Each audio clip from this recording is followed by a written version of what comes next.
Talkshoe. Recorded live. Welcome to the Thursday Night Triumph Over Targeting podcast. I'm your moderator, Ella.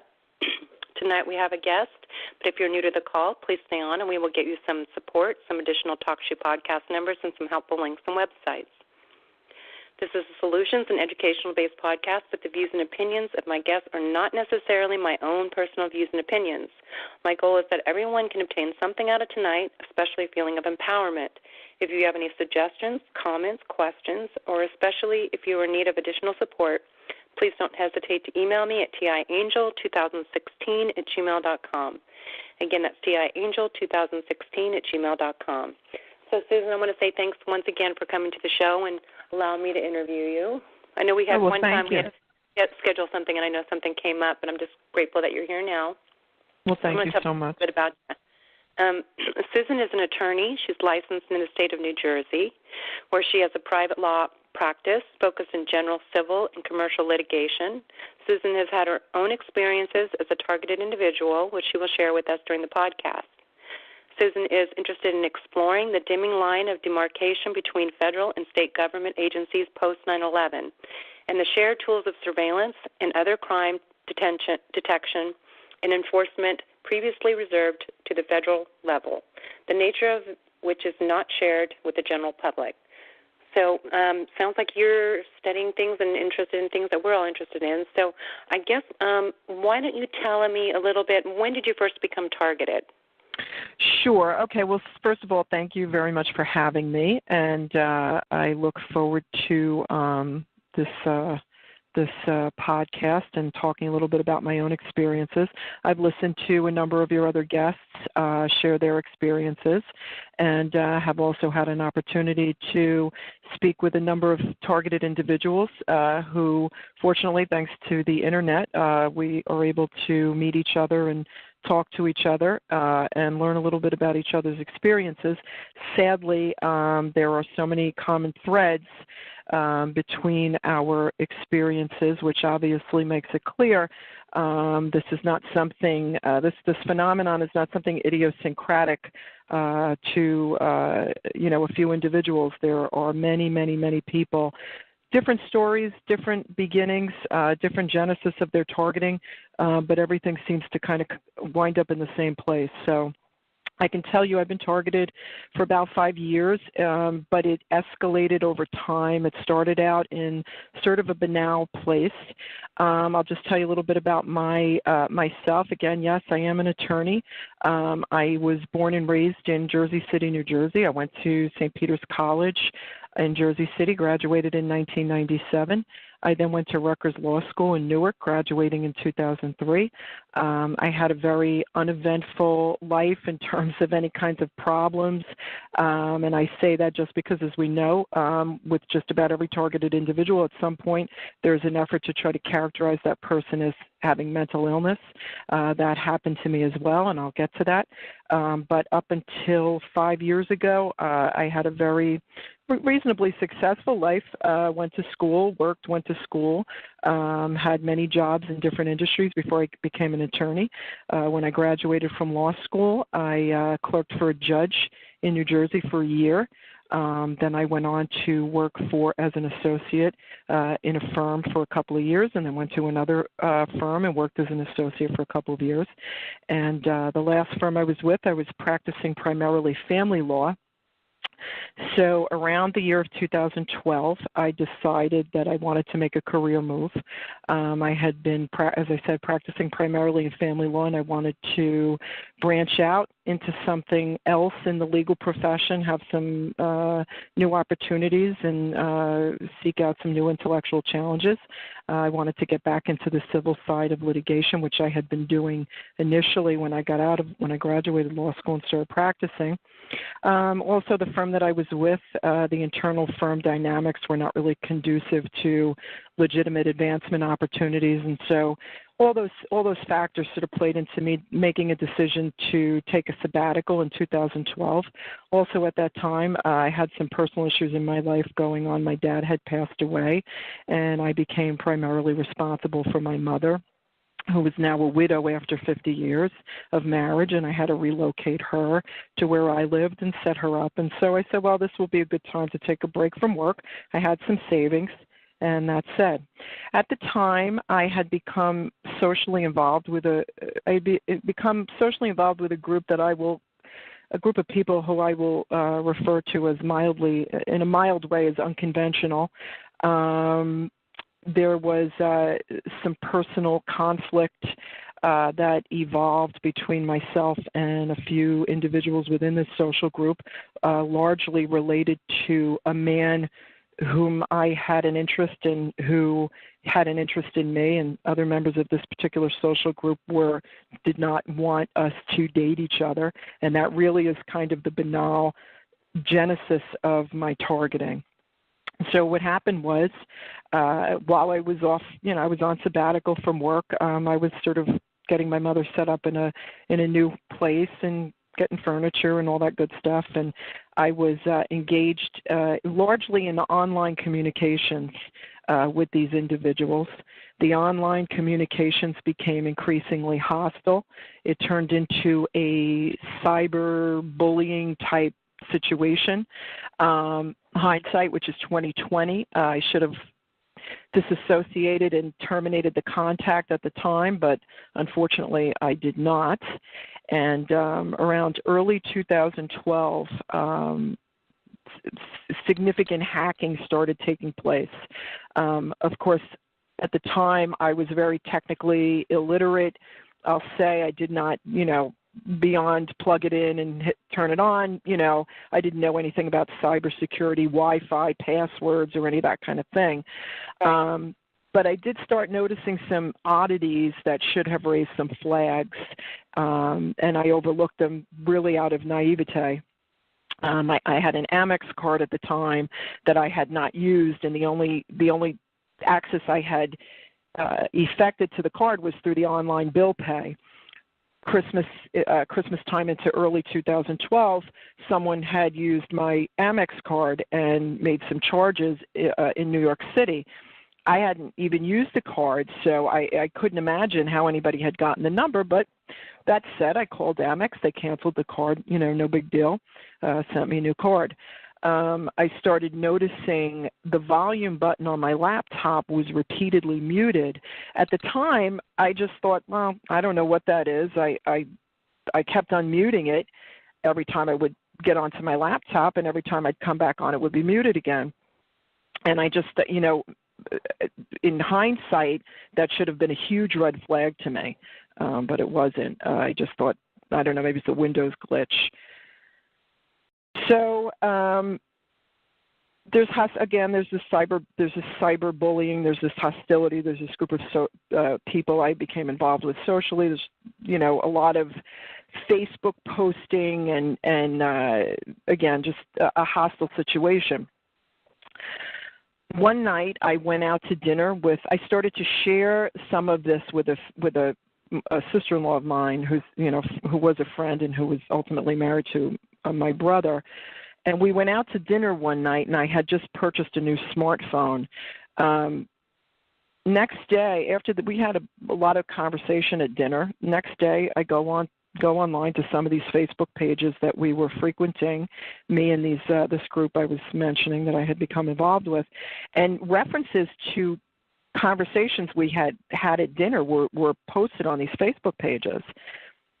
It unmistakably, and I'm thinking, how in the world could anybody know what we were talking about at dinner? Well, I come to find out much later that they were hacked into my smartphone. They were hacked into my laptop.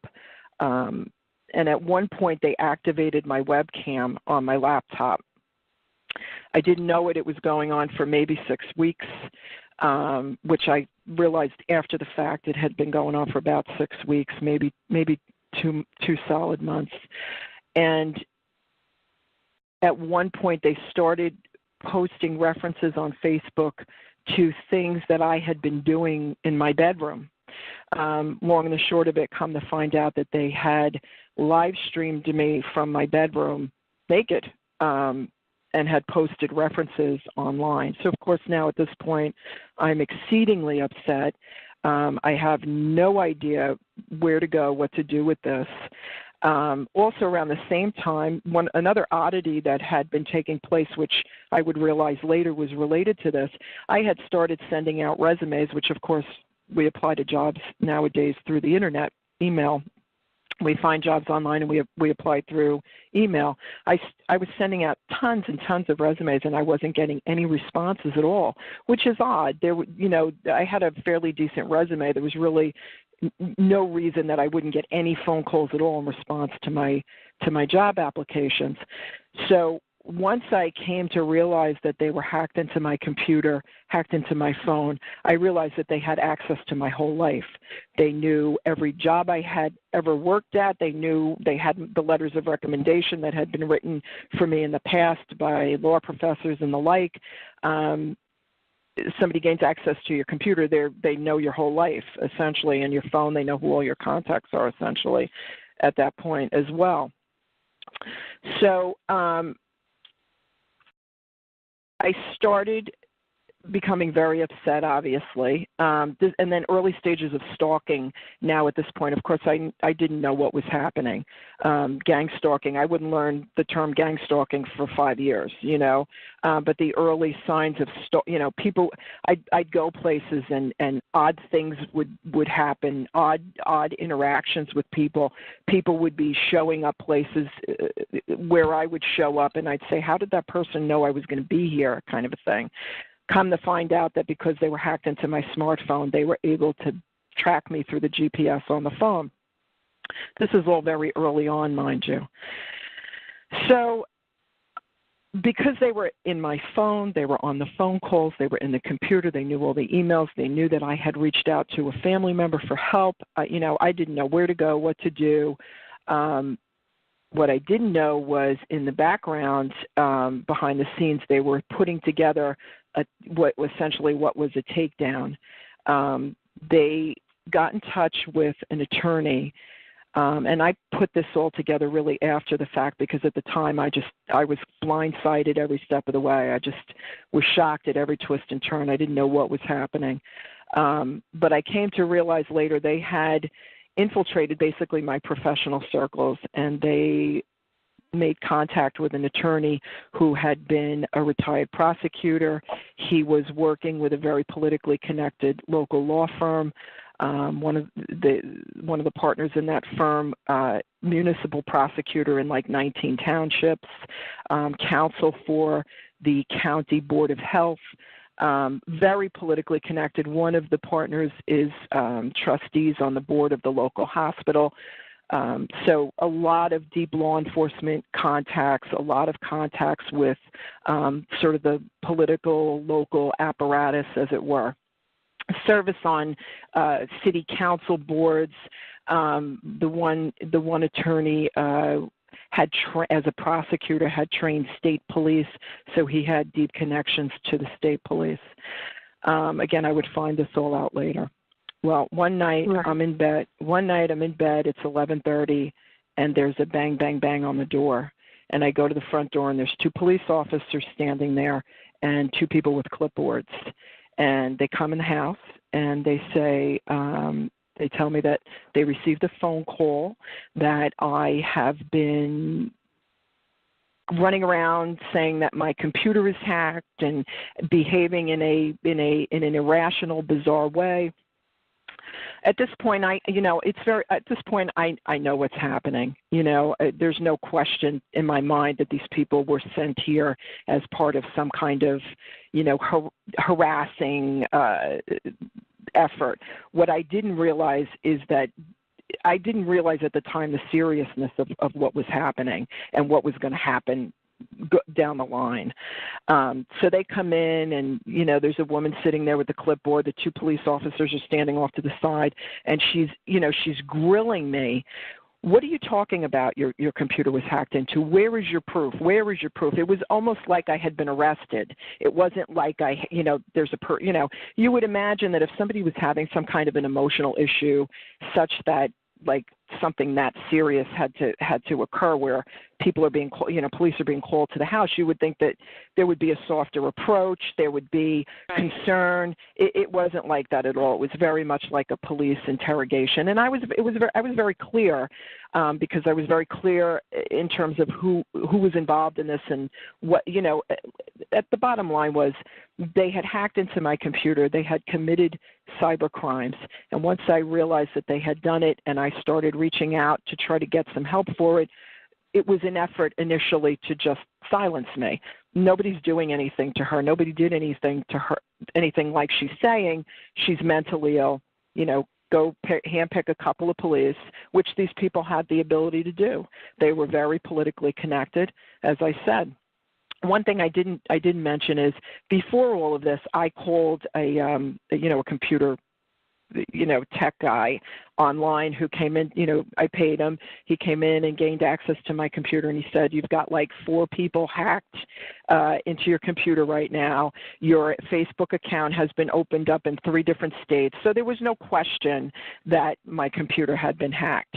But then after he had cleaned up the computer and put the malware on, they were still in the computer, and they made it very clear. I would come to find out much later, after researching cybersecurity, there's something called a rootkit. If your hacker, your perpetrator, is able to get into your computer and implant what's called a deeply embedded rootkit, which gets implanted at the level of the operating system, that it can actually go undetected, and it gives your perpetrator or your hacker complete remote access to your computer or your phone. And so that's kind of the level of highly technical black hat hacking that had been taking place here. So, but all of that to the side now at this point. Now I have police in my living room and 2 people with clipboards, and one takes I had been obviously with my mother at the time. As I had said, I was getting her set up in this new place. They take my mother into the other room and question her in the other room. I don't really know what.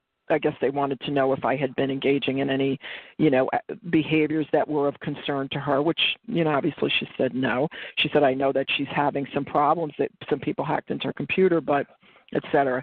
So they come out and they say, well, we're sorry, you're going to have to come to the hospital with us. So I go and I think, well, I guess I'll be home in a little while. I figured, once I get there and talk to somebody, they're going to realize that, this is a mistake. Except that I get to the hospital and it's as if the entire hospital staff was on board with this.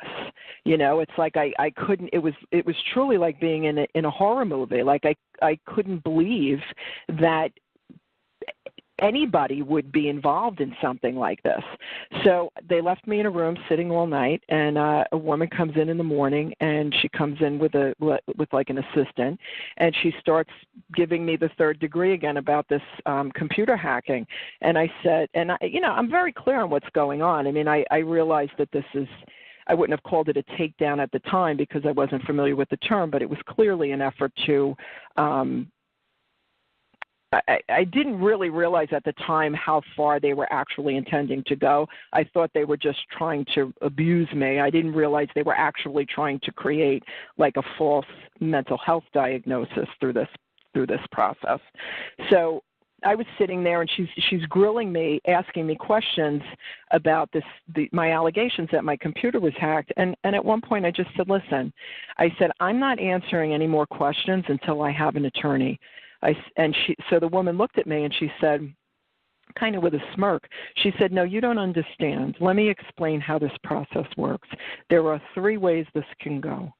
She said, we could either make a decision that you should be released. She goes, or you can agree to voluntarily commit yourself, or if you don't agree to that, we can involuntarily commit you. When I tell you there was nothing happening that would have supported that in any way, shape, or form, it would be an overstatement. But it was clear to me, whoever this woman is, she's part of whatever is going on here. So I realized at that point, I said, well, I better say nothing else because clearly this is a very different forum than I've ever been involved in, and attorneys don't apply here. So let me just go with the flow and just get out of here. And I will only say that for the following 8 days, it was an absolute horror movie nightmare. They would not let me go. They left me sitting in a room for the first 2 days, very little contact with anybody. I had one interaction with a doctor. I was brought into a room where the doctor was on a video camera, and he said, he was very hot, very sort of accusatory and hostile. He said, you know, I understand that you are, you know, making accusations that somebody hacked into your computer. And I said, listen, maybe we just have a misunderstanding. You know, I'm willing to just let the whole thing go. You know, if it didn't happen, it didn't happen. Because now at this point I realize this is not legitimate, what's ever happening here. So I figured, let me just get myself out of the situation. So the doctor said, well, you know what, you wouldn't be here for no reason. You know, you're obviously here for a reason. So I understand that now you're saying, you know, maybe it's a mistake, but I'm not, you know, I'm not really clear. I'm not really sure. So we're going to have to, you know, we're going to have to figure this out and talk about it or whatever, and we'll let you know. So I left that room and I went into the little holding room where they had me, and I had no contact with anybody after that for about a day. And then finally I asked somebody, I said, am I going to be getting out of here, or, you know, or what?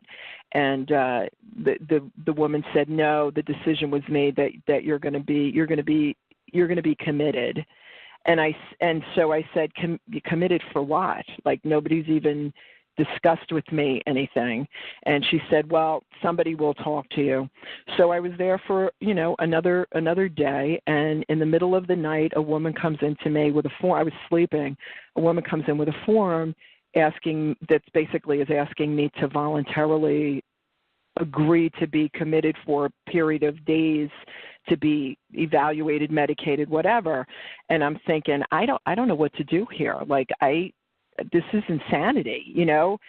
So I said to the woman, I really don't feel comfortable signing this. I said, I don't even know. The form had a lot of legalese on it, and one of the things on the form said, you know, if you agree to this, you agree to take any medications that are prescribed to you.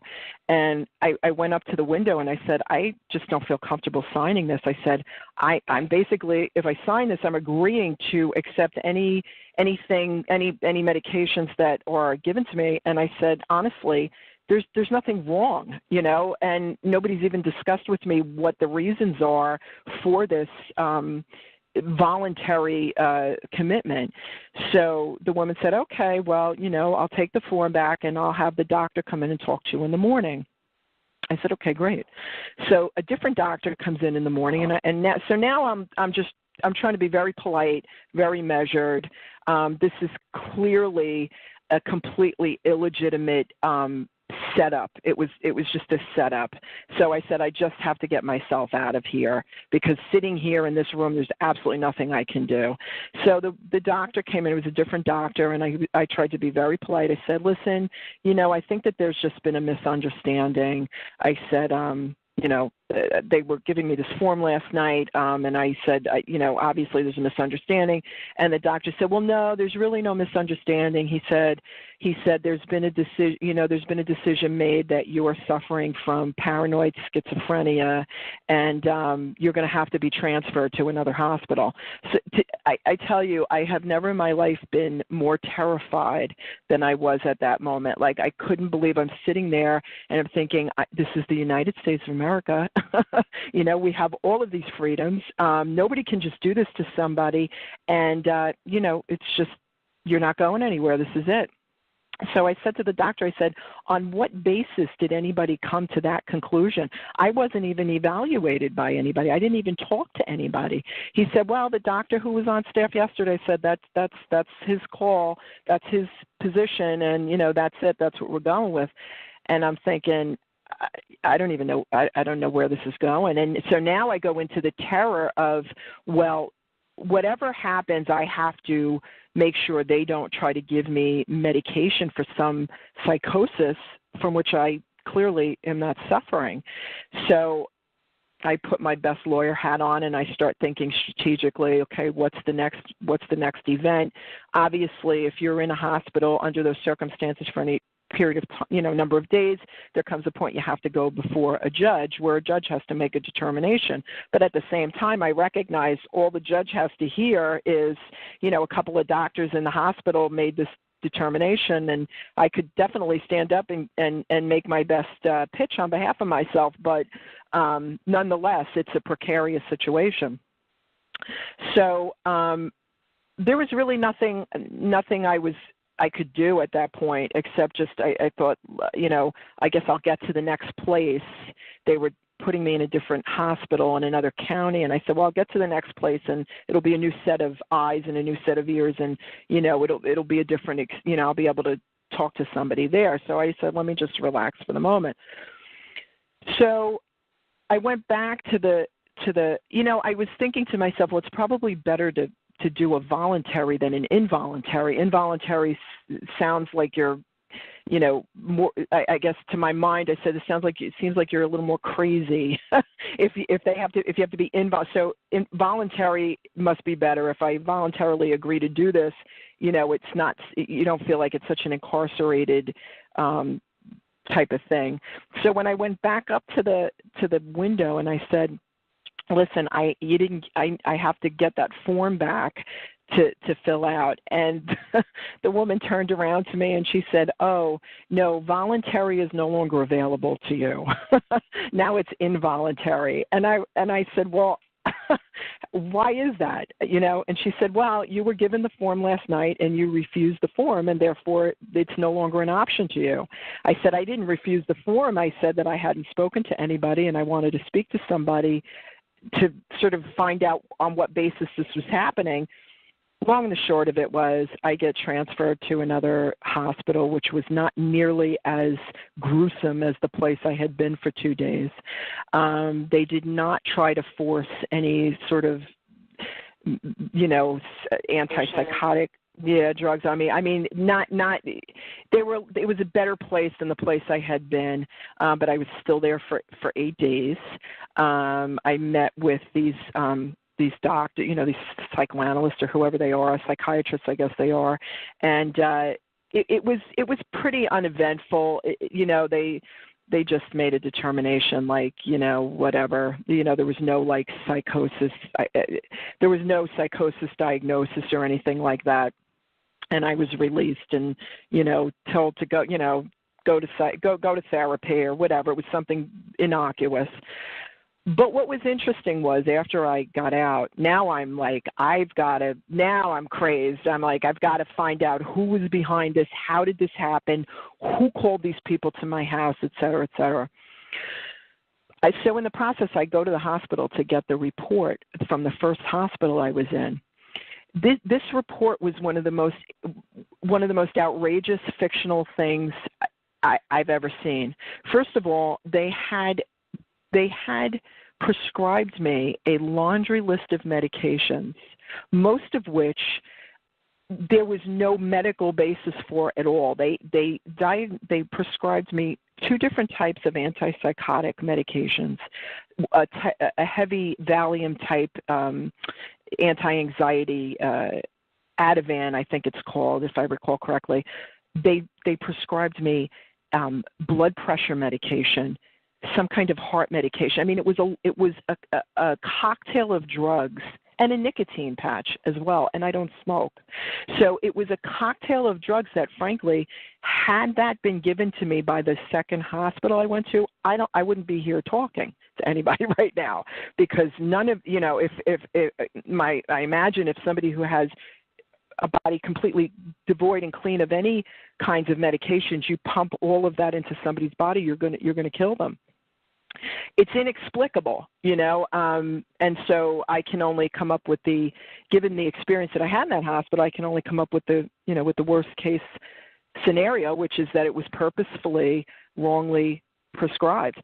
They also attributed statements to a family member of mine that he said he never made, and B, he couldn't have made, the report says that a family member of mine told the hospital that I had a history of paranoid delusional thought. It's just completely not true. I've never had any mental health problems. I've never had any kinds of problems in my life like that. So this was clearly a completely illegal process. Whoever was involved, I come to find out later on that the law partner of the one attorney who I knew had been kind of, I think that the one attorney had been involved in the webcam thing, because I couldn't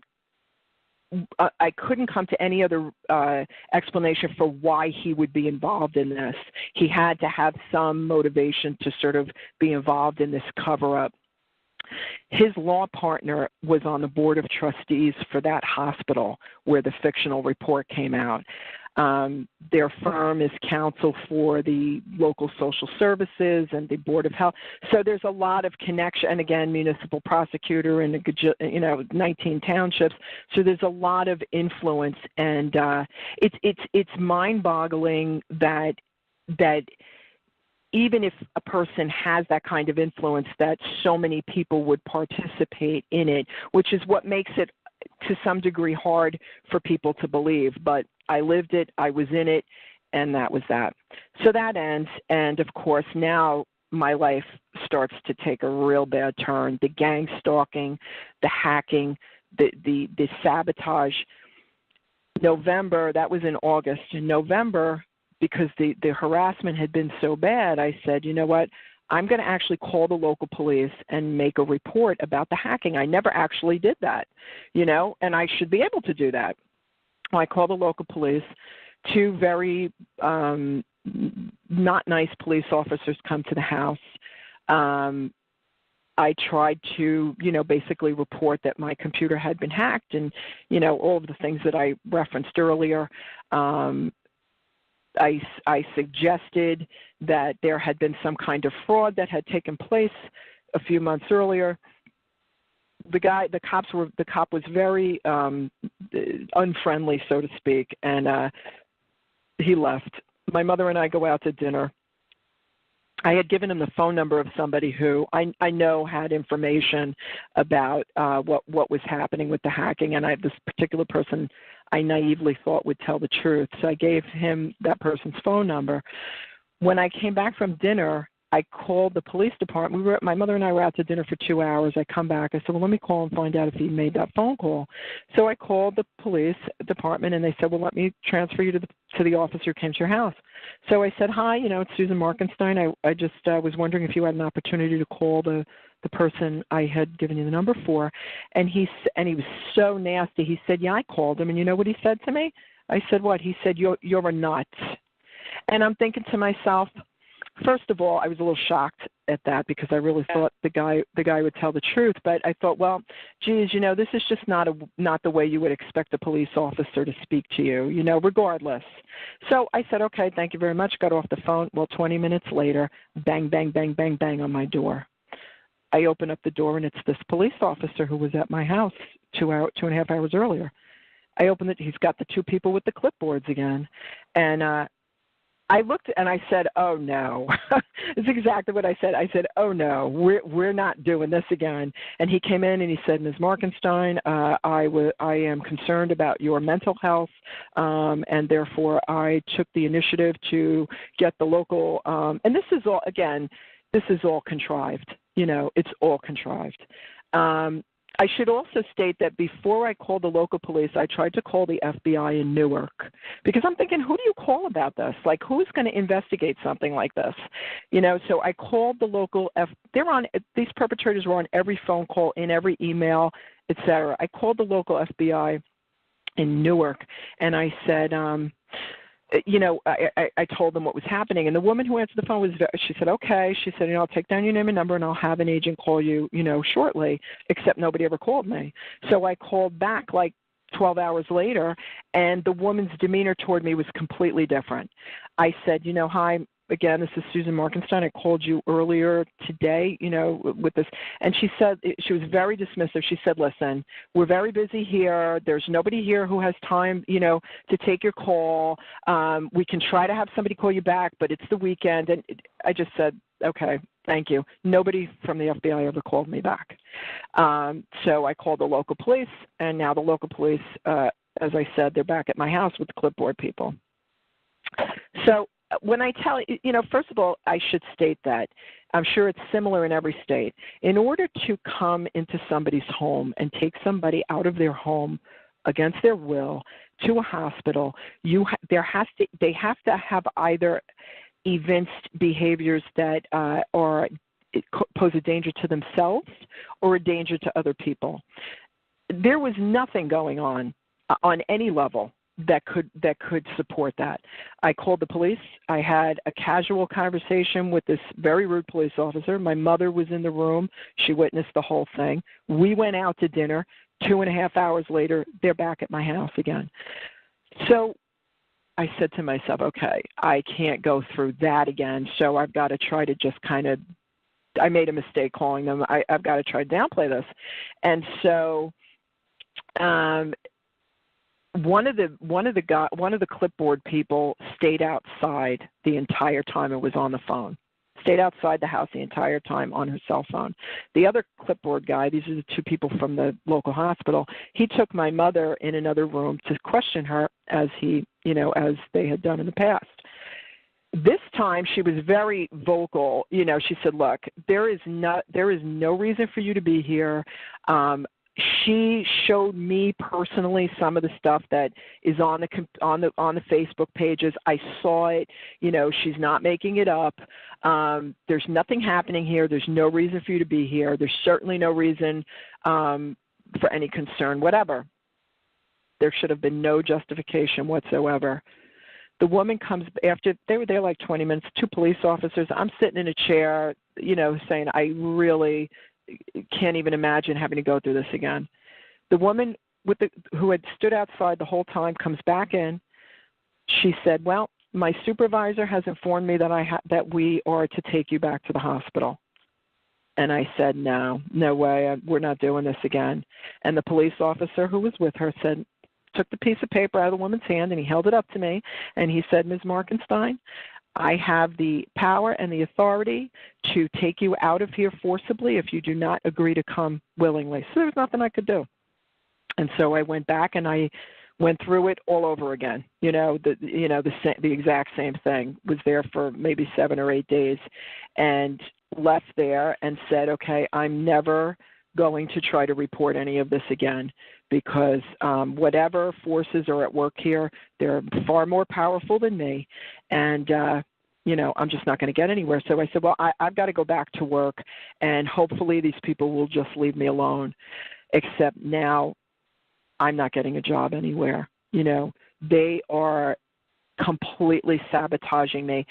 They had also brought in another attorney. So there were basically, that I know of, there were 3 attorneys involved in this whole process, in this whole takedown. After I started to learn of everybody's identities, who was involved in this, now everybody's on the defensive.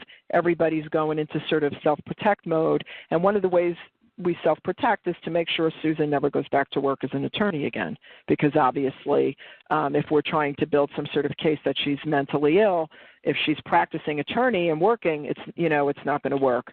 So essentially from that point forward, I could not get a job anywhere. I sent out hundreds of applications for jobs. Every job was sabotaged.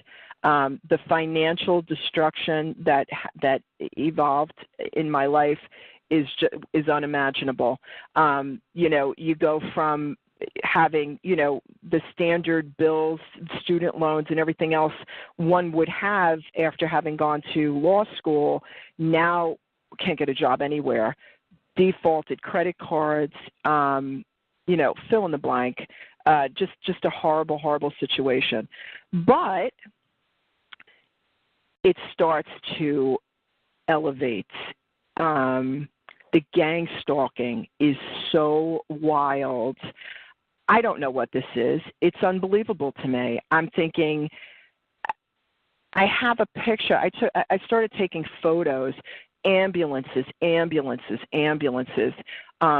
2 o'clock in the morning, 3 o'clock in the morning, high-speed drive-bys outside my bedroom window, just all of the kind of stuff that you hear other people talking about in terms of the gang stalking. Just the damage to my life was incalculable.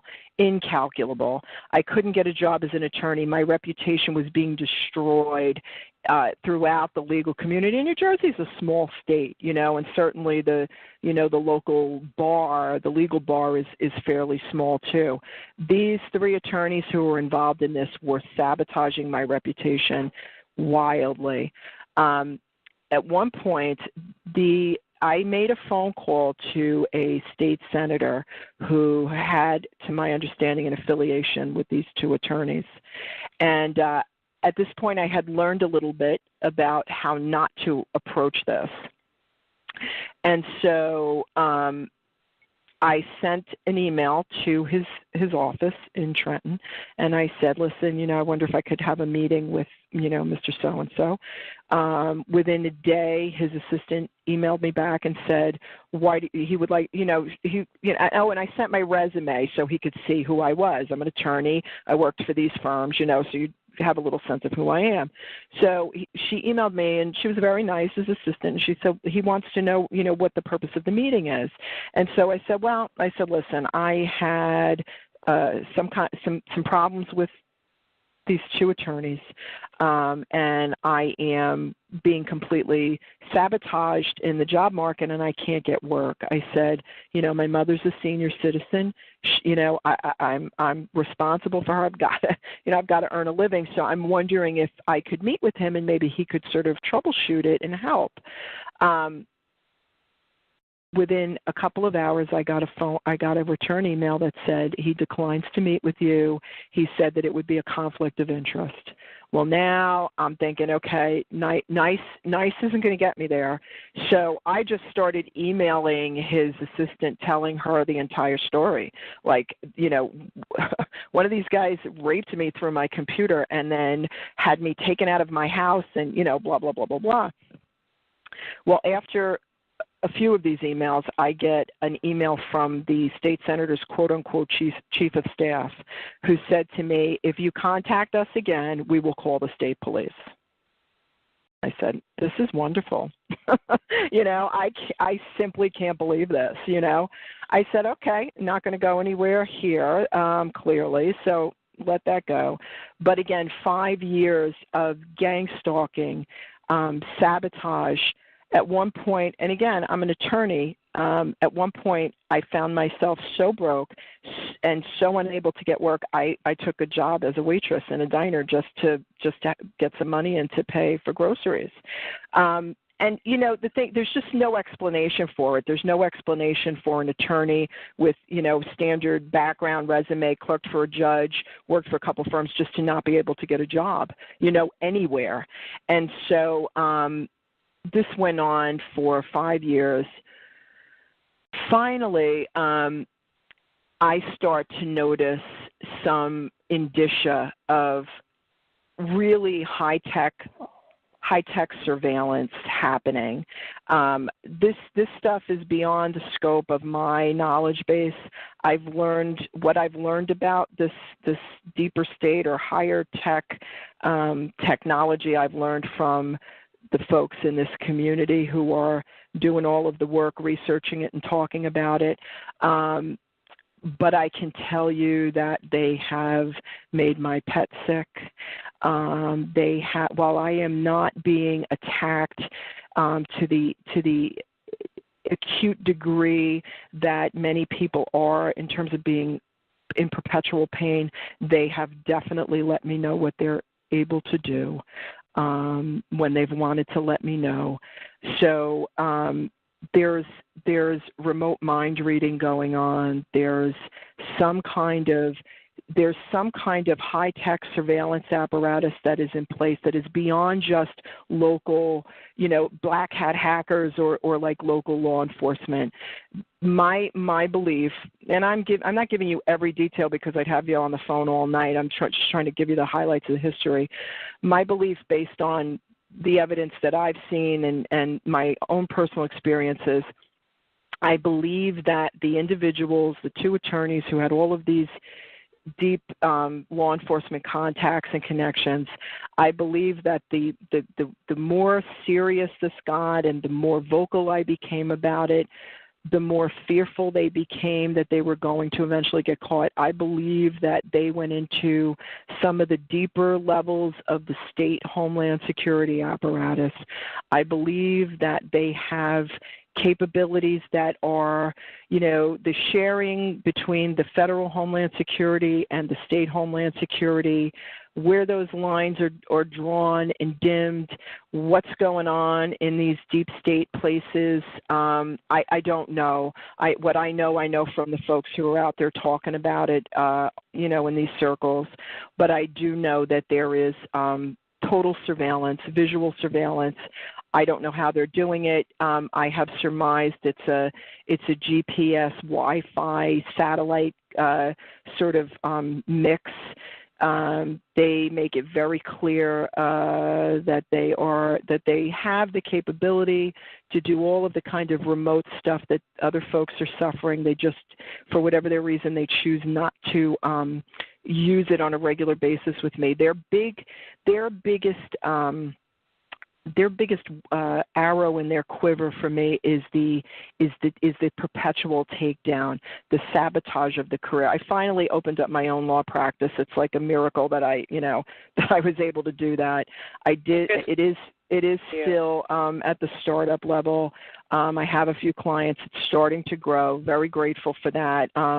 So that's a step in the right direction. But I still have, the sabotage, when you're an attorney, your reputation is everything. It's like if you're an attorney and somebody tries to have you hospitalized, that's the death knell for your career. If you're an auto mechanic and somebody brings your car in, they don't care what your story is. If you can fix my car, that's all we care about. If you're an attorney, people are hiring you for your mind, your reputation, your credibility, and what these attorneys did to me was completely designed to divest me of my ability to earn a living as an attorney, and so it's a miracle that today that I was able to kind of start. I have a small office, I have my own firm, I've got letterhead, I've got a few clients. It's slow going. The damage is still being done, but we're there. The other thing that's happened, and again, there's more, but I'm just trying to give you the highlights. My significant other recently has expressed some physical things that I believe is coming from this remote stuff. He's been having the ringing in his ears. I have experienced sort of the heat in my skin from time to time. They can cause my dog to urinate anywhere in the house, and I have a dog that's very well trained. Never would urinate in the house. I believe that they've made him sick, and the reason I believe that is, one day he was fine, and the next day he wasn't. I took him to the vet. Had to start him on insulin. They've never been able to definitively diagnose him with really anything, and they said it may be Cushing's disease, it may be something else, but all his tests are on the borderline. He doesn't respond as well to the insulin as a standard diabetic dog would. And they have called, I believe that they're making him sick. And after I encountered some of the folks out in the TI community having similar experiences with their pet, I have no doubt in my mind about that. All of that said, I've had, now I'm at this place where, what do you do about it? As an attorney, it's actually a big risk for me to even get on this call and do this. The first time you asked me, I was going to do it, and then I thought, maybe I should think a little bit more before I do this. First of all, the individuals who have targeted me, I'm not sure what they would stop at to kind of take me down if they felt at risk of being caught. And also, as I said, an attorney just isn't as free to kind of jump into this in an open and public way as somebody who's not an attorney. That said, after careful consideration, I thought to myself, you know what, this is real. It's happening not just to me, it's happening to scores and scores and scores of people across the country and obviously outside the country as well. When this Cuba thing happened with the ambassadors to Cuba and the families, I really thought that was going to be like the big breakout moment. I thought, you know what, my opinion about that, it's just an opinion. I believe, because of the controversy surrounding our last president's decision to reestablish diplomatic ties with Cuba, obviously there were many people who were against that. My personal opinion is that those ambassadors were probably targeted by people within this country. That's my personal opinion. I don't think Cuba has the technology to do that. I'm not sure how it would serve Cuba's interest to sabotage the newly minted diplomatic relationship.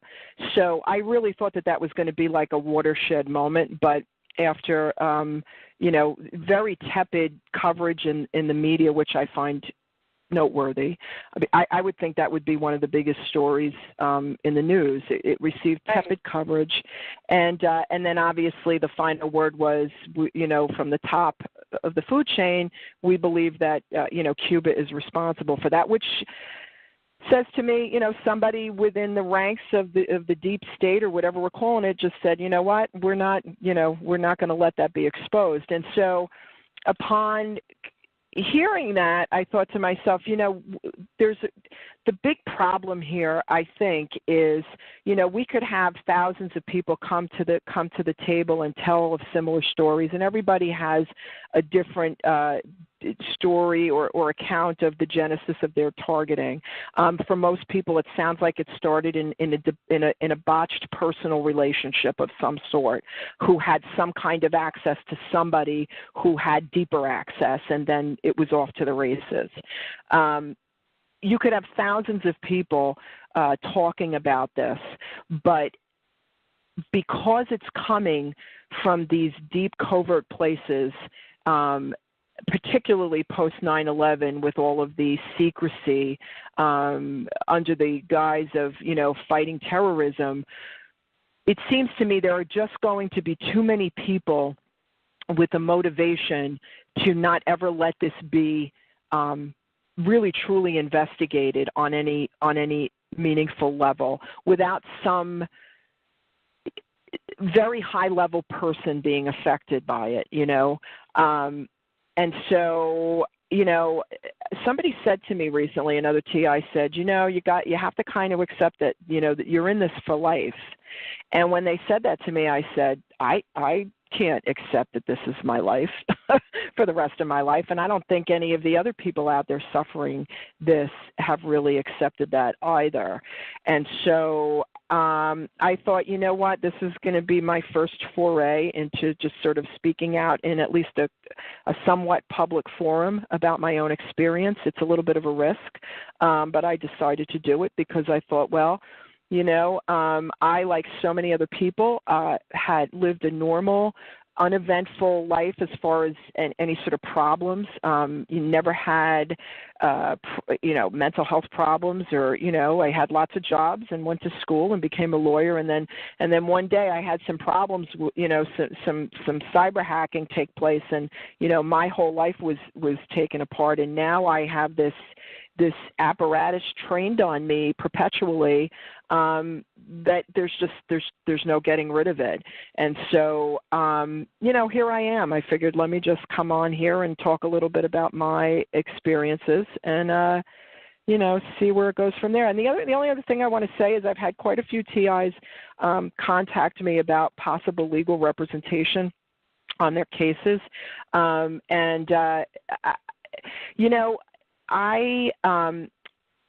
think that my own personal opinion, and it's just an opinion, it's as valuable or invaluable as anybody else's.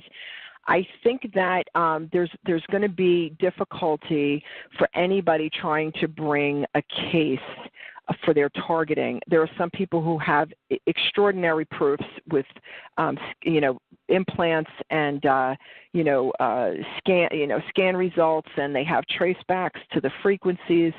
My initial thoughts about that are, and without knowing a lot about the science behind the frequencies and the FCC and who owns them and who they're sub-licensed to, I think it's going to be difficult to really trace back to the actual individual who is responsible for doing this. And so even if you file a lawsuit and you are able to sue, a holder, a licensee of one of these frequencies, likely the case is going to settle because most cases do. It's extraordinarily expensive to litigate a case, and where something this problematic and dangerous and something that there are many people out there who don't want this issue to actually reach a public forum in the mainstream. It's likely that the matter would be settled. I know there were a couple cases that were settled. That doesn't fix the problem, to my mind. It's just my opinion. I haven't talked to any TI who said they were interested in money. Every TI I talked to said they wanted to stop. And I know that it seems like, I'll file a lawsuit and that'll get it to stop. I don't know that it would. And worse, you might get a settlement on something, but you never really get to the person who's actually doing it, and or the persons who are doing it. And worst case scenario, you get a check and you go home to bed and you're still being hit with electromagnetic weapons. My personal thought, and it's something I've spoken a little bit about with some of the TIs, I would really like to see somebody in Congress, in our U.S. Congress, take an interest in this and get it to a place where they're willing to hold public hearings, and then have some of the TIs be able to come in a public setting and talk about what their experiences are. It seems to me if it gets to a place where it's got some mainstream attention, and even if one person who had some credibility and some authority and some what's the word I'm looking for, influence, it could get it on the map, and I think if it got on the map, I think it's going to take one thread to just kind of pull down the house of cards. So I'm just saying, I'm just putting that out there in terms of my response to anybody who's looking for legal services. First of all, I'm a small shop. I'm also a TI, so I wouldn't have the resources really to bring like a huge class action. But I had talked about maybe trying to get together with a couple of people and maybe trying to find a congressperson who would be someone we might decide would be, open to hearing about this. Not everybody would, obviously, but, so that was my thought, and those are my thoughts, and that's my story. And, if you have any questions or if I can clarify anything, I'd be happy to. Well, thank you. That's quite a story. I do like that idea of going to Congress, and I think you'd be a great person to represent the community as well. And I do have some other questions. I wanted to go back a little bit. Sure. You were targeted 5 years ago. Is that correct? Yes. Okay. So did you find things online to kind of support, to kind of give a name to what was going on? And did you reach out to anybody? I wasn't really clear on that. Yeah, I mean, it was a very odd, I didn't get too much into the details of that. It's kind of an odd, convoluted set of facts. Again, I was involved in a social group that was, just some odd people, I'll say, ultimately. Did I have did I have proof of it? There were it was mostly done through Facebook postings and that kind of kind of stuff, but unmistakable. It wasn't it wasn't something, and that's kind of how it was resisted. Well, how do you know this? Like, well, what did you see and what did you hear? The only thing I can tell you, it's like all TIs. If you talk to any TI, they know when they're being gang stalked. They know the language, they know the communication. We were all communicating on a series of Facebook pages, and when they started posting clear references to private conversations I was having, clear references to things that were happening in my home, it became very, very clear very quickly. Right. Well, you were talking about, someone mentioned that you might have to think about, dealing with this for the rest of your life. But honestly, I do think some things are starting to, there's so much momentum and so much movement of people all around with the same determined personalities, and it's on a global level. So I just really think that, and now people are starting to understand and have, I've talked to people who have been around this community for 20 years, and they just said that it's really starting to come together, and with clear messages and better understanding of what's going on with all this information. And the Internet, of course, really helped matters along. And so it seems promising to me. And we have people like Bill Binney and Kirk Wiebe who are, now in the process of kind of going through all the data and trying to kind of prove in a roundabout way that this is what's going on and these are the symptoms, and they're going to be taking. They have a plan to go to Congress as well. And these are two very respected men. So we have. Oh, that's good. I know. So I didn't know that. I wasn't sure what the purpose of the survey was, and now I'm glad to hear that. I didn't really know what the purpose of the survey was, and one of the thoughts I had about that, which is what, and I appreciate your comments, but one of the things that I've sort of thought about is, we have, which is not heartening. We have a lot of people who are whistleblowers, and they worked for the NSA or they worked for NASA. And when you have people at that level who are coming out of these agencies who are saying publicly these things are happening and nobody's listening, it's like it's not heartening. It's like, what makes us think that they're going to start to take that seriously? I mean, clearly these guys and gals are not, coming out of these agencies and making this stuff up. I mean, they're risking their careers and their own reputations to come out about some of the things they've been privy to, and it just seems like there's a real pushback on it and an effort to delegitimize them, as in the same way most targeted individuals are delegitimized. So. I hope they're successful, but that was, one of my thoughts. I wasn't really sure what the purpose of the survey was, but where are they going with it? And who do they, if who do they hope to, who do they hope to contact? Who do they hope to contact with it? I guess I would like to know, if they haven't been given any sort of forum or respect, for lack of a better word, for what they've already said, where is the hope that they're going to be able to do that? And it's no aspersion on them at all. It's an aspersion on the people who are interested in making sure that this is never investigated in any meaningful way. What makes them think that the survey is going to present something new? Well, they have evidence. They have evidence, a survey given to hundreds and hundreds of people, and it creates a base of evidence. And so they're taking it from, it's not just two people coming out of the NSA saying, but they didn't even know about this, of course, when they were in the NSA, because it's so compartmentalized, whatever government involvement there is.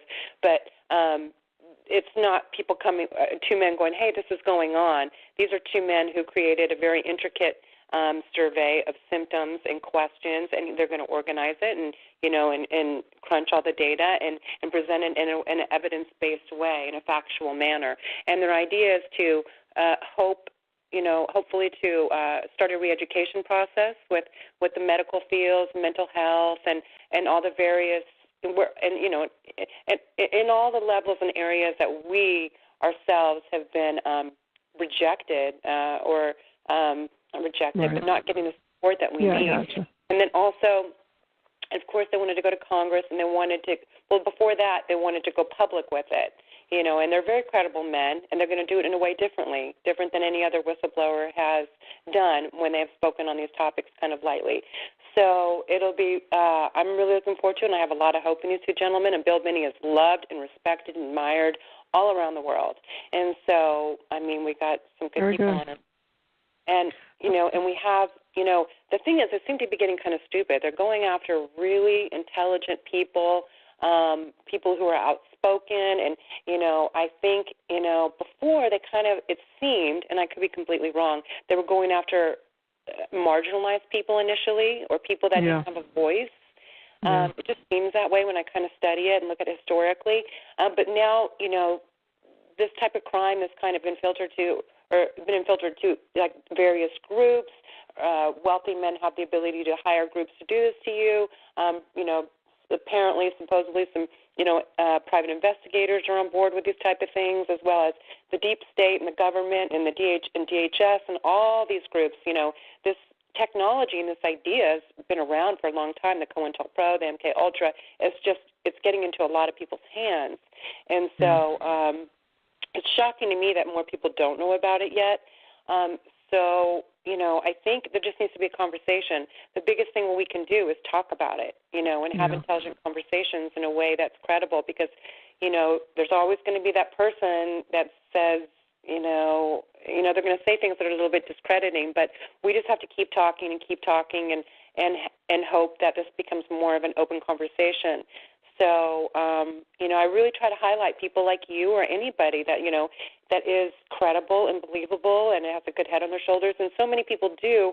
It's just that people are traumatized. I'm traumatized some days, too, and I can barely even speak. So I think if we can just showcase all the great people in the community, or anybody who wants to share their testimony and get it out there, keep listening, Yeah, I'd like to just make a comment on your last comment to your point. And I don't think it's something that, because we're so, I don't know how I sound right now, but I can tell you, I've had, many days during the last 5 years where, very upset, not very articulate. And I will say this, if somebody were locked in a basement, if somebody were kidnapped and locked in a basement and being abused, regardless of what walk of life you came from, whether you were smart or not smart, or if you were educated or uneducated, there would be no expectation on you to speak a certain way or make yourself sound credible or showcase what your background is so that somebody would believe that you were locked in a basement being abused. And there's such a great burden on all of the TIs in this regard to present yourself in a credible way so that people believe you. And nobody, and it needs to be said, nobody being abused should be burdened with that. It's a miracle. These people are miracles in the sense of their resilience to endure this and to be able to pull yourself together and learn all about this really technical scientific stuff, to be able to talk about it in an intelligent way and to go out into the public forum on the internet or whatever forum one chooses and despite whatever pain people are in or whatever terror, because it's terrorizing. Let's not forget that this is terror. It's domestic terror. Whatever terror people are experiencing, there's a burden on them to be convincing and to be, to be credible. And that burden shouldn't be on anybody here, and it is, but it shouldn't be. And I coach people too. I'm like, I know it sounds awful. You just want to be in your sweats. You want to not have to worry about how you appear or how you sound. Right. You want to share the truth. We shouldn't have to be worried about appearances and what words tattoos. It's ridiculous.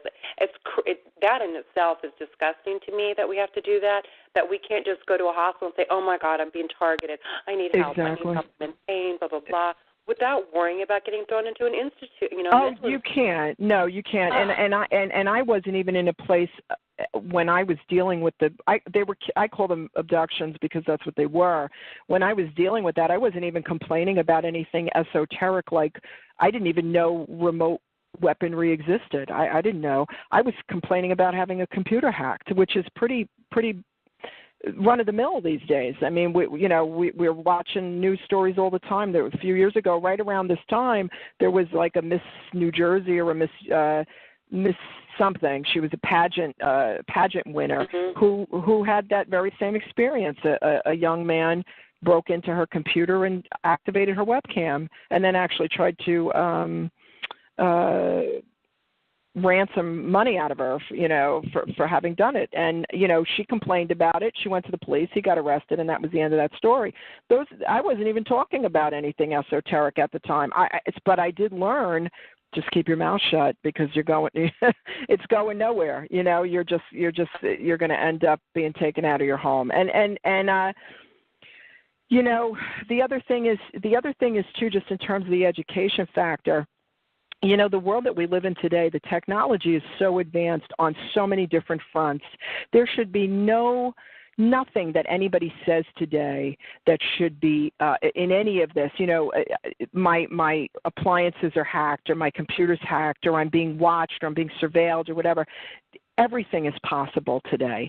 Our technology advances much faster than our attention spans. We don't learn about this stuff until we have to. At least that's the way, that's my, the way I always lived. As far as technology goes, what do I have to know, to do my job or, to communicate with people? It's not until something bad happens to you that you have occasion to have to learn about this stuff. And the same goes for this, the science behind all of this, the electromagnetic spectrum. The last time I heard about the electromagnetic spectrum, I think I was in freshman year, maybe 8th grade or something.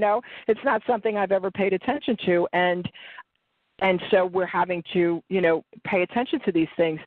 But it's out there and it's clear, and nobody should be risking being taken out of their home and put in a hospital for talking about, high-level tech. Nothing is off the table anymore. There's nothing that's so far-fetched that it can't, that it is impossible, even if it's not within the realm of our life experience.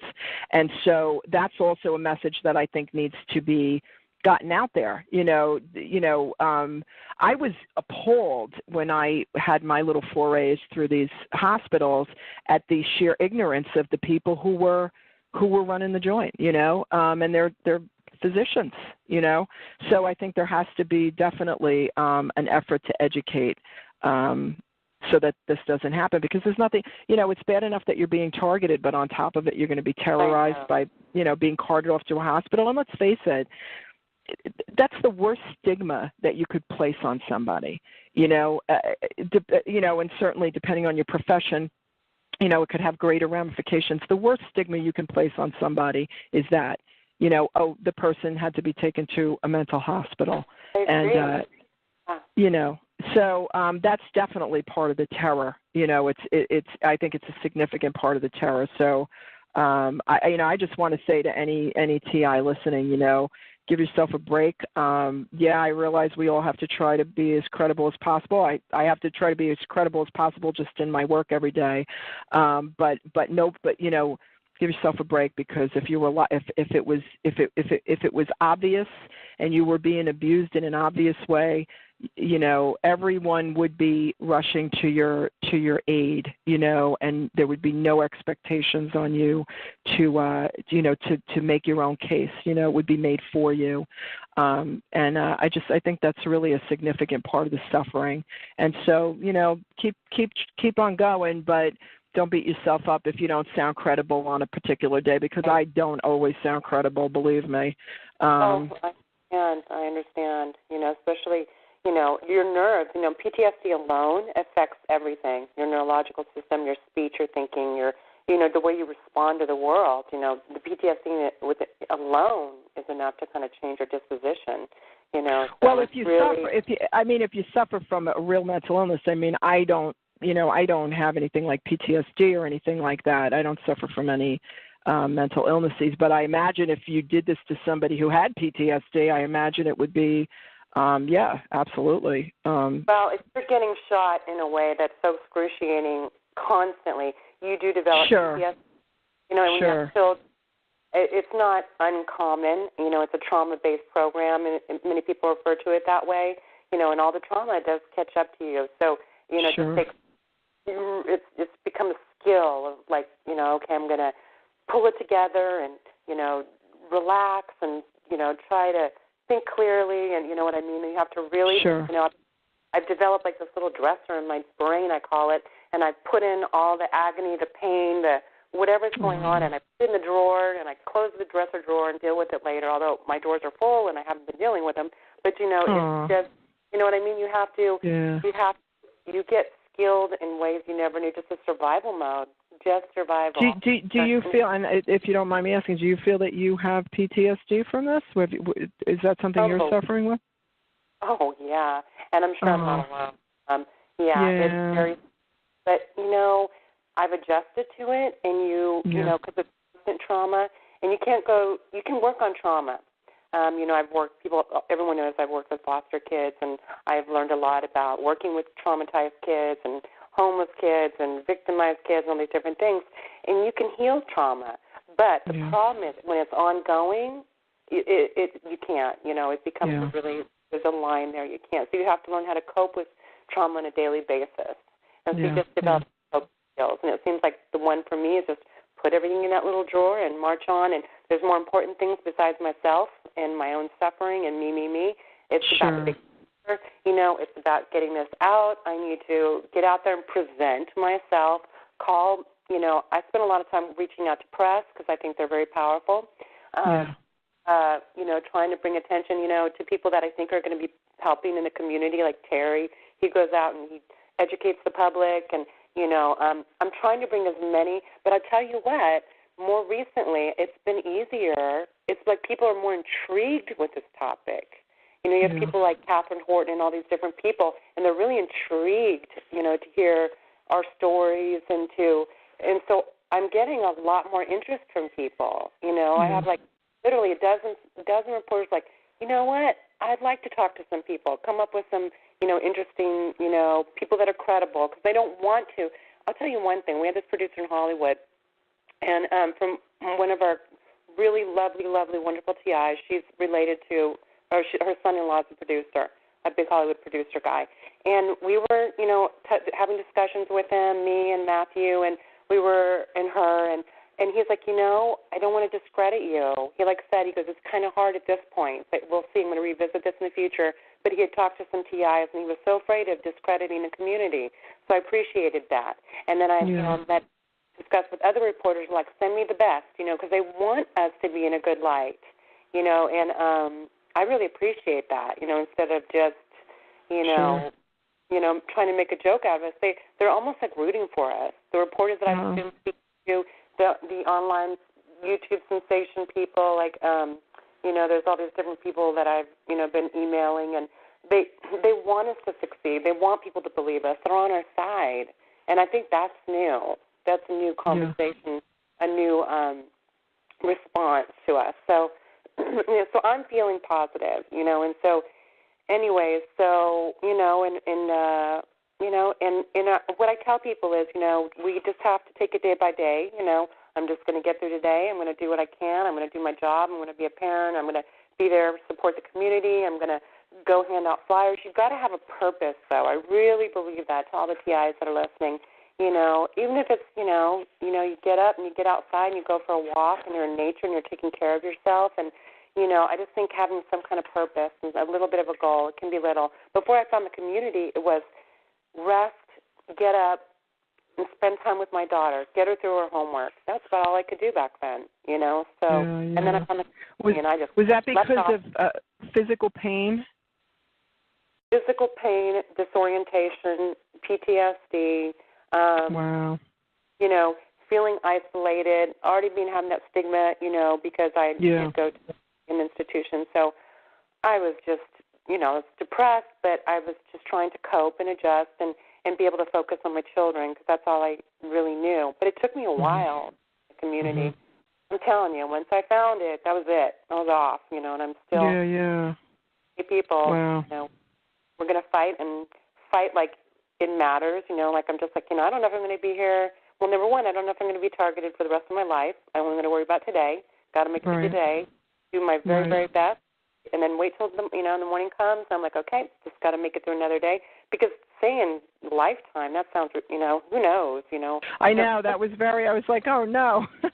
I can't accept that. And, and just in response to what you say, I mean, obviously, like I said, I don't suffer the physical pain that a lot of people say they're in, and so that's debilitating, obviously. But I would just say, I used to be much more consumed in all of it, the gang stalking and the this notion that I somehow had to stop what they were doing. There's when I stopped fighting it as much as I did and just started going back to sort of just living my life. It doesn't mean that, your life goes back to normal, but you don't have to be isolated either. If you're in physical pain and that limits your ability to sort of get up and function, that's one thing, or PTSD or anything else. But, even though, because isolation is a big part of the takedown, and that's been my story, that the isolation, the goal of my perpetrators has been to completely isolate me, and completely recreate my truth, my persona, who Susan Markenstein is. She went from being, a fairly likable, I like to think, I'm sure not everybody likes me, but, fairly likable, intelligent attorney, not, somewhat accomplished, not, I wasn't, I wasn't working for the White House, but I was doing okay. To just complete isolation. Can't get jobs. The people in the practice, they'd look the other way if they saw me, and in lots of other ways that if you go online, you can see TI's talking about the gang stalking and the isolation. But we can combat that isolation, just by pushing forward. I spoke to somebody, a TI, and she was very cute in the way she said it. I said, yeah, what do you do? She was saying how the neighbors, act funny. And I said, yeah, I get that all the time. It's very disconcerting to me, And she goes, oh, I just keep inviting them to barbecues. And and it seems to work out. So, yeah. So what I did anyway. When I first found this had a name, I went around and put little flyers on all the doorsteps. So people would know that. Yeah. And then I went and I flyered every car in this town with information. I got kicked out of some parking lots, but, I just went, once I had a name and once I knew what it was, I wanted people to know. And some people were very disturbed by it. So I don't really do that much anymore, in town, because I did it. I know people all know about this in some level. But, yeah, there's things you can do. Or if you think someone's a gang stalker, that was stage one for me. And so if you think someone's following you and you're here in our community, so this has a name, you can educate them. They may not even know what they're doing. They may just say, oh, it's a pedophile or a drug dealer, or she's this or whatever. They may not know anything about what they're doing. Yeah. Turn around and hand it to them. Make sure they know that they hire people that are unaware. Put that in that flyer too. And so to kind of educate them, and I think people have success doing that. Because I don't think people really know sometimes what they're doing when they're following people around. Yeah. It makes sense. So, but now you get to the point where I don't even care who's following. I don't pay attention. Yeah. I used to get very upset about it, but I still do. I mean, it's not it's not a great experience to be gang stalked. It's not a great experience to walk into a supermarket and have people dispatched, to kind of do their dance for you.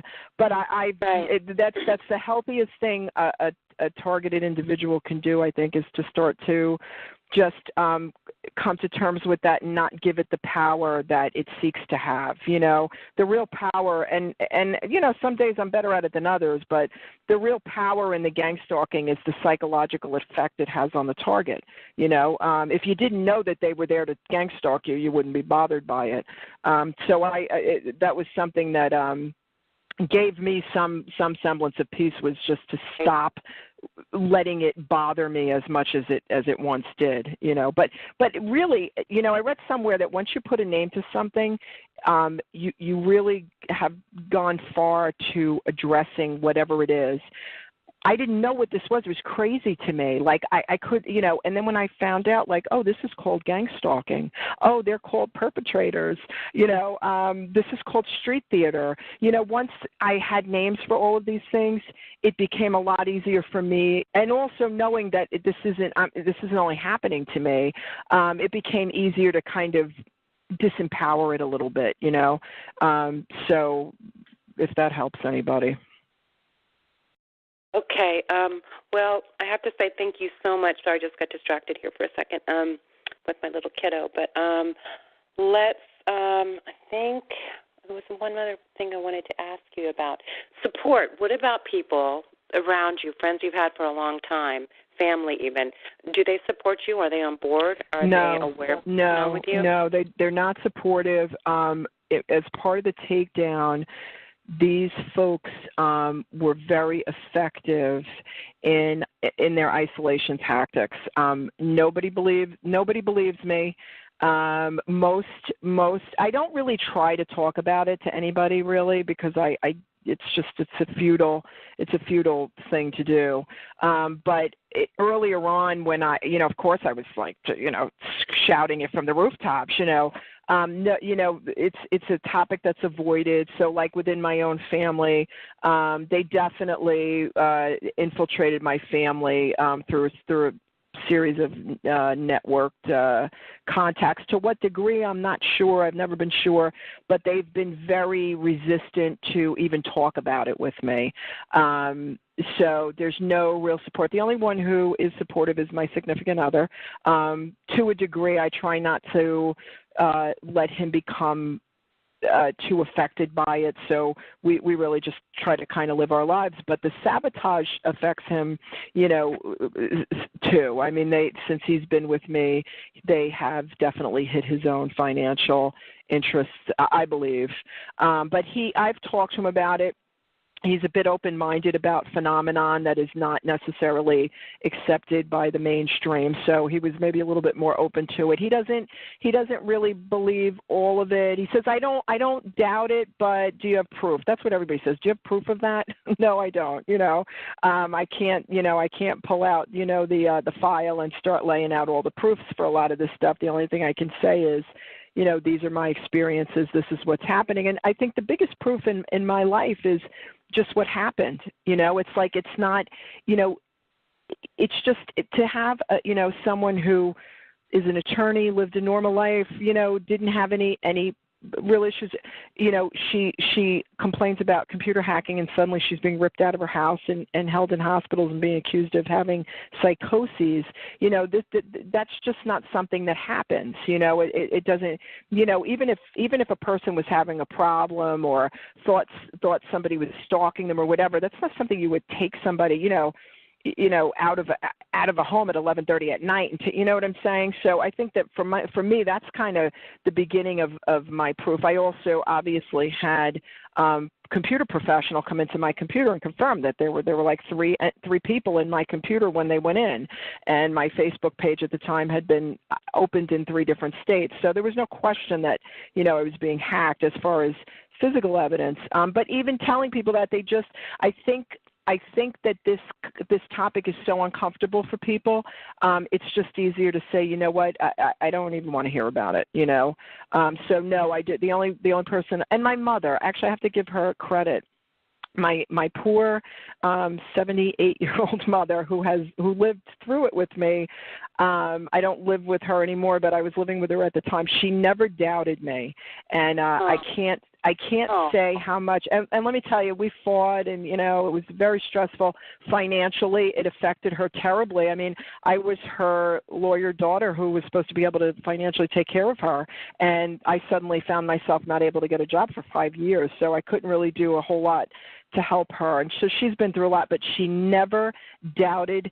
To this day, when I tell her, she goes, I believe it. I believe it. And she doesn't ask for proof, She just says, I believe it. If you watch TV and you see any of the stuff going on today, there's no reason to believe that this isn't possible or that it isn't happening. So but other than that, that's it. I really don't have, and I don't seek it out. The other thing I learned early on, I wanted to tell everybody about this, and I learned that it really is not helpful, and it can be counterproductive, or it can actually cause harm. If you're trying to convince people who don't want to be convinced of this, it's best to not push it. That was my experience anyway. Yeah, I think you're right. I think that's the way to do it too. Don't push it. When you push it, it creates a pullback. This is kind of a natural thing I learned. And with kids, when you're trying to raise kids, you push, they're going to pull. It's that law, the law of polarity or whatever. So I agree with you.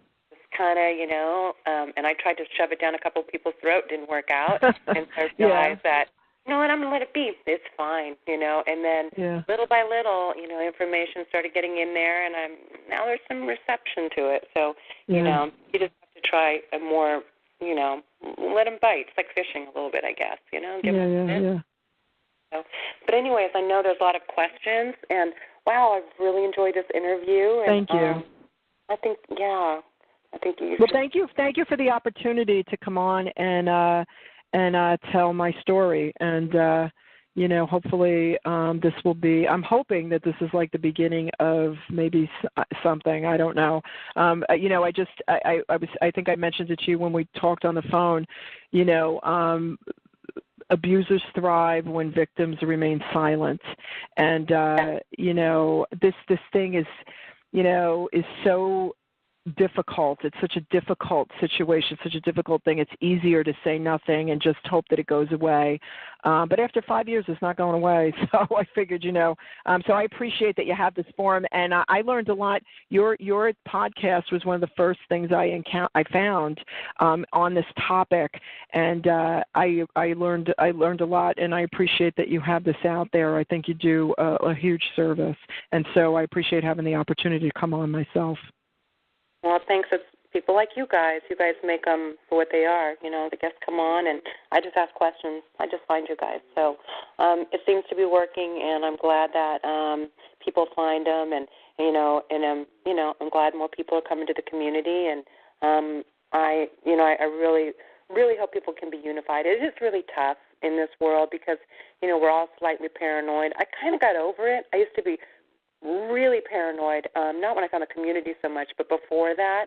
And then I just kind of said, you know what, if people seem to be doing like they're doing good work, then it's fine. And maybe sometimes people call you and they may not be legit. Oh, well, if I have the time, I'll talk. And so, I've just kind of let some of that paranoia, I have my instincts, I keep them, as long as people seem to be doing good work, it's okay with me. And I do hope can be unified, and it's the people that are behind the scenes, the whisperers, the people who are doing the COINTELPRO that are coming to the community, because anyone can say they're a TI. Those are the people I worry about, the ones spreading rumors and saying vicious things, and they're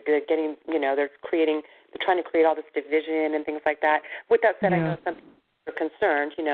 We all have little things that make us concerned about other TIs, but you just have to be, we have to be bigger. I just keep telling myself that. Be bigger, focus on what you do, and, I can't know everything, but I'm just going to focus on things that are possible, and, trying to bring more people to the table, and try to expose this and talk about it as much as I can, and try to help everybody else talk about it and give them a platform. So anyway, I'm going to go ahead and go to the floor. I'm going to take a few more questions. I'm going to take a few questions. I'm going to end it. I noticed on the stats that people don't even listen to the whole thing, and I think if we keep the interview shorter, it might be more effective. So, Sure. but I still want to have some questions in there, so I'm going to go ahead and I'm going to go to Arizona first.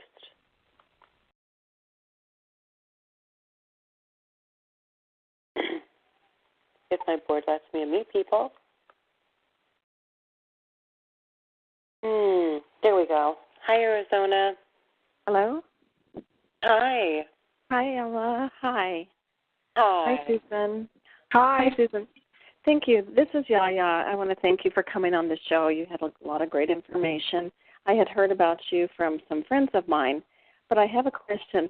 Did I hear you say that you are interested in going to Congress, or you are going to Congress, or I'm interested, and one of the things that I'm probably because of the experiences I've had, I may be a little too careful about everything I do and say. I've been careful not to. Less said sometimes is better. I would like to. Let's just say I have not yet.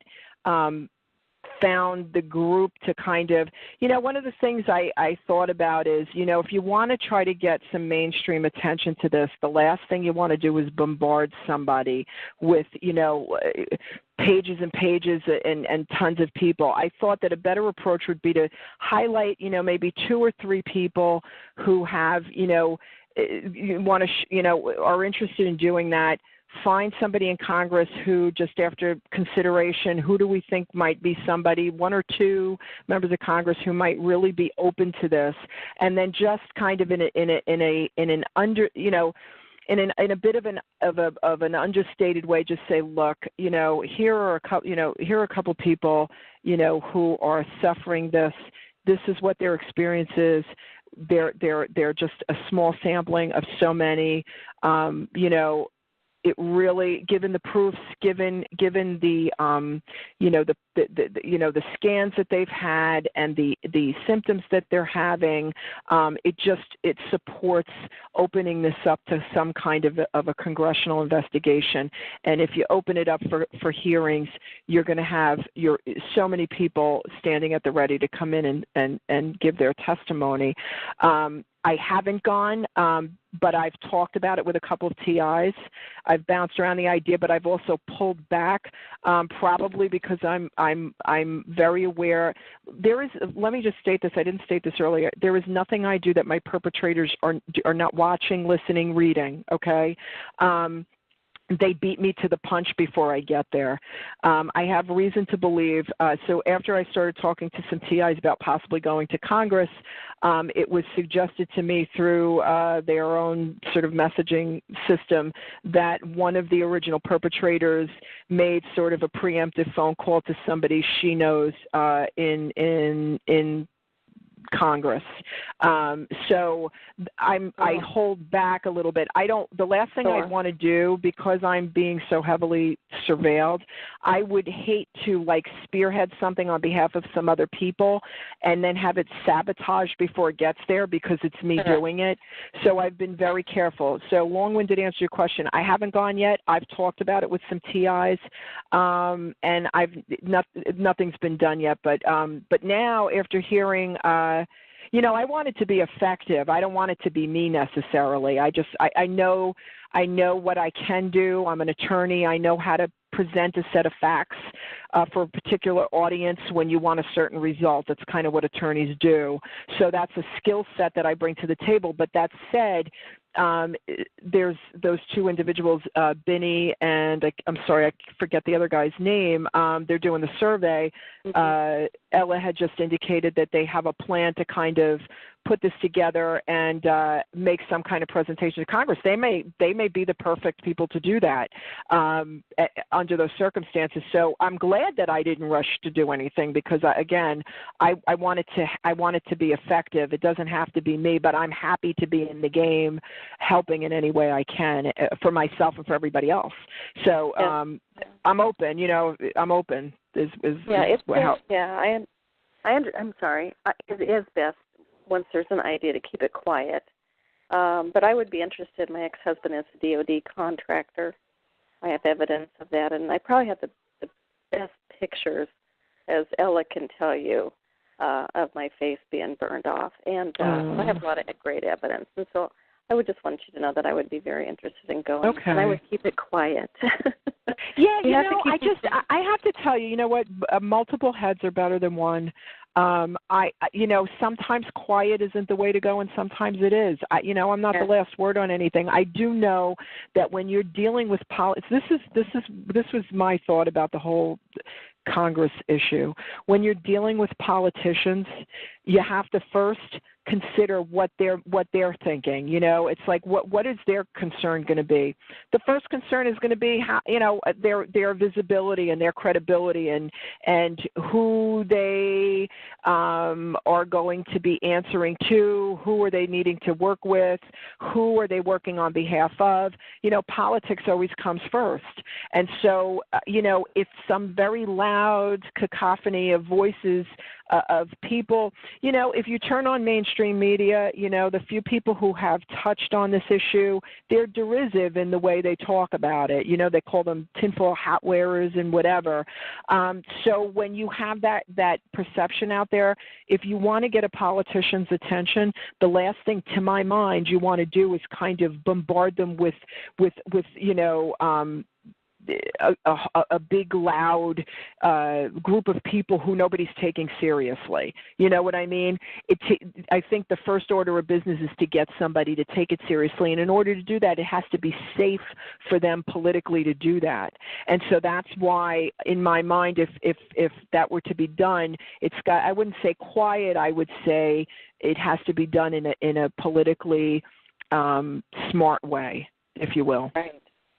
Well, here in Arizona, we have Dr. Kelly Ward, who is running for Senate, and she openly talks about the chemtrails, and she is in the know with the targeting. And so I'm hoping that happens. I hope she gets elected, and I'm hoping she will be an avenue. And so, on that note, on that thought, you just reminded me. I actually had sent an email to one of the a TI sent me a copy of a letter that a council person in California had sent a few years ago, and her name is escaping me at the moment. But I said, that might be a good idea. So I emailed this woman, and I sent her an email, a lengthy email, and I said, I noticed that you had taken an interest in the targeted individuals who are in your community and your constituents. I was wondering if you would be interested in maybe starting a grassroots, initiative at that local level. If we could get something going like throughout the country, people who are at local political levels, council persons, mayors, whatever, and this is somebody who obviously had already expressed a concern for it. So I sent her an email, and she didn't respond back to me. So that's a good idea. If there's somebody in your state who, to me, I think it's a good idea. If there's somebody in your state who's running for public office and has an interest in this, that I think is also a really good way to start to get it in those kinds of places where it could get to the desk of somebody in Congress and get some attention. So there may be different avenues to getting there for sure. Right. Okay. Well, that's all I had. Thank you so much for coming. Thank you. Okay. God bless. Bye-bye. Thanks, Yaya. Thank you, Ella. Question? Sounds like some good advice there. Okay. A busy call for Thursday night. I can't even find where to mute you. There you are. Okay.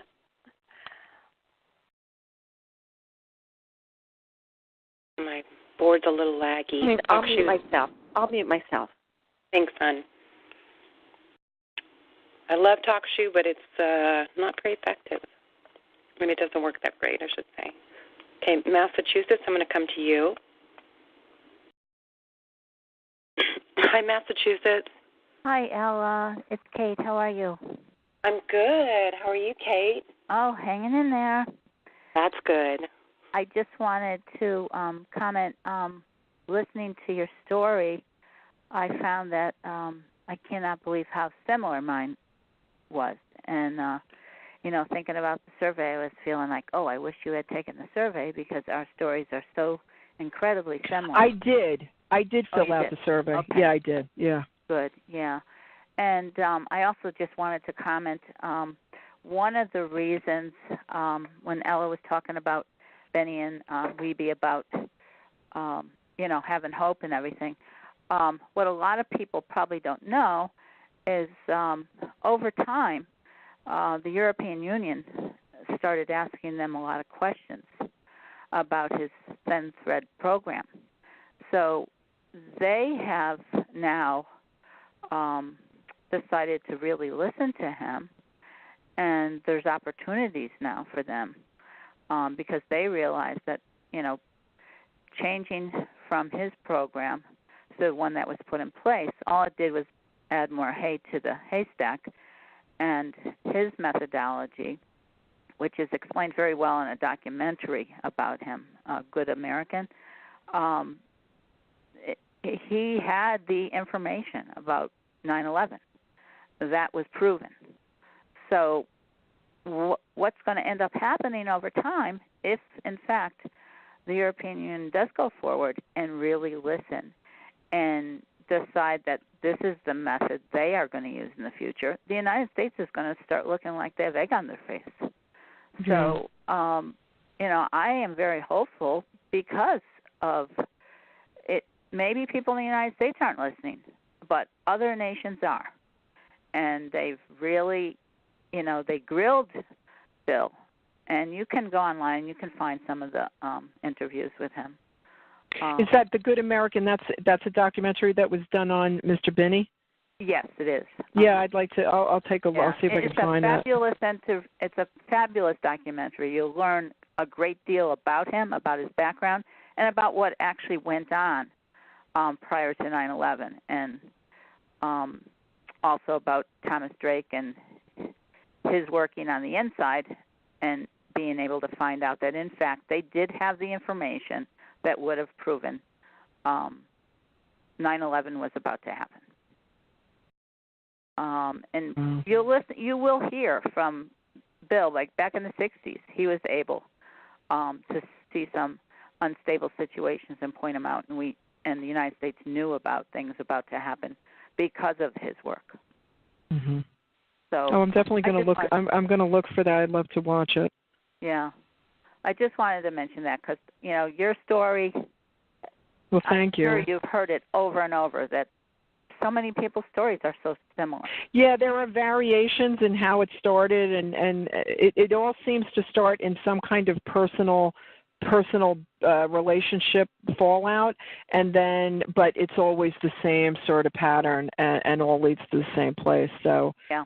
It was before I found this community, I kept thinking to myself, the solution to this is there has to be other people out in the world who have had these things happen. It can't just be me. But then when I found the community, I thought, oh no, there are so many people suffering the same thing, and nobody's, it's like it was good, it was heartening. But then I thought, wow, it's actually bigger than I thought, which makes it that much more challenging. Right. But yeah. I'm hopeful. Have heard, if you've heard on any of Ella's shows, you've probably heard when Ed Gillum was on. He's in his 80s now, and that happened to him when, he was working on defense, and he refused to let something pass, and a test that would have caused our country's security system to be very flawed, and he refused to do it. And because he refused, he's had a miserable life. I didn't hear that one, but I'm going to look him up. I'm sure it's out on YouTube. I didn't listen, but I will. And just on your point about outside the U.S. Headway being made outside the U.S. Spencer Carter, who, I believe did a podcast, and I'm sure a lot of folks know his name. I've spoken to him from time to time, and he's incredibly smart and has a lot of information. I always learn something when I talk to him. But he's made a suggestion. He sent me a message about a week ago, and I thought it was a brilliant idea. and I'm sure he wouldn't mind, I'm just going to read you the message he sent me. He said, I think I've come up with a unique strategy for targeted individuals to get help. It might not jump out at first glance, but it makes a lot of sense.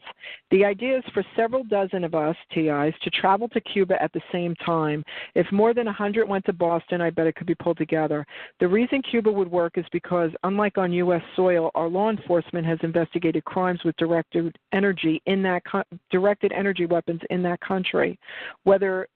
Regardless of whether you buy the journalistic spin or not, they have set a precedent to investigate these crimes against Americans in Cuba. As a result, if we go down there on a journalistic or fact-finding research mission and the perps continue to target us, they have no choice but to investigate. I thought that was a really good idea on a couple of levels. If I told them I'd be up for it if we could, get together a couple of TIs who wanted to travel to Cuba and do some journalism down there on that, if it's possible.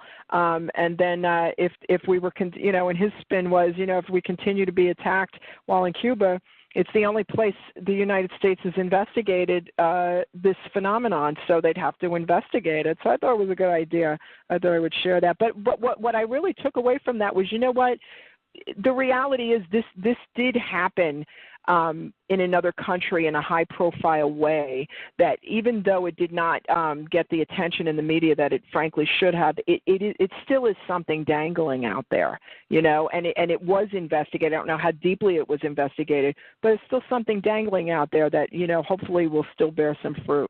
So I think the only thing that bothers me about what happened there was, in the long run, they sent the people for evaluation to the neuroscientist at University of Pennsylvania, where all this stuff is being done to begin with. And I thought, well, isn't that convenient, Well, I mean, listen, I as I said earlier, I think my personal opinion is, this didn't happen in Cuba. It's just I don't think anybody in Cuba has this capability, and I don't think they're going to be too quick to allow this to be exposed for what it is. Well, it could be a false flag too. It's very hard to know. It could be the United States is getting a little nervous that it's going to be exposed. So, wouldn't it be nice to spin it as if it's coming from the outside versus the inside? Sure. So sure. I've thought of that as well. I don't know. Sure. Yeah. Well, thank you for listening to me. Oh, no, thank you for coming on and speaking. Yeah. Thank you. Okay, well, nice to meet you. I'll take over. Bye-bye. Bye. Thanks. Thanks, Ella. Let's see if I can get it to mute. That's not good if I can't mute people again. Kate, maybe you can, it went. Okay, I'm going to go ahead and end the recording. We'll continue on with the questions. About every targeted individual at some point, there's an effort to try to characterize that person as having mental illness. That happened to me as well, and I'll get to that. But up until 5 years ago, I had a very reasonably successful life. Went to school, went to school, had many jobs in different industries before I became an attorney. When I graduated from law school, I clerked for a judge in New Jersey for a year. Then I went on to work as an associate in a firm for a couple of years, and then went to another firm and worked as an associate for a couple of years. And the last firm I was with, I was practicing primarily family law. So around the year of 2012, I decided that I wanted to make a career move. I had been, as I said, practicing primarily in family law, and I wanted to branch out into something else in the legal profession, have some new opportunities, and seek out some new intellectual challenges. I wanted to get back into the civil side of litigation, which I had been doing initially when I graduated law school and started practicing. Also, the firm that I was with, the internal firm dynamics were not really conducive to legitimate advancement opportunities, and so all those factors sort of played into me making a decision to take a sabbatical in 2012. Also at that time, I had some personal issues in my life going on. My dad had passed away, and I became primarily responsible for my mother. who was now a widow after 50 years of marriage, and I had to relocate her to where I lived and set her up. And so I said, well, this will be a good time to take a break from work. I had some savings, and that said. At the time, I had become socially involved with a group that a group of people who I will refer to as in a mild way, as unconventional. There was some personal conflict that evolved between myself and a few individuals within this social group, largely related to a man whom I had an interest in, who had an interest in me, and other members of this particular social group did not want us to date each other, and that really is kind of the banal genesis of my targeting. So what happened was, while I was off, I was on sabbatical from work. I was sort of getting my mother set up in a new place and getting furniture and all that good stuff. And I was engaged largely in online communications with these individuals. The online communications became increasingly hostile. It turned into a cyber bullying type situation.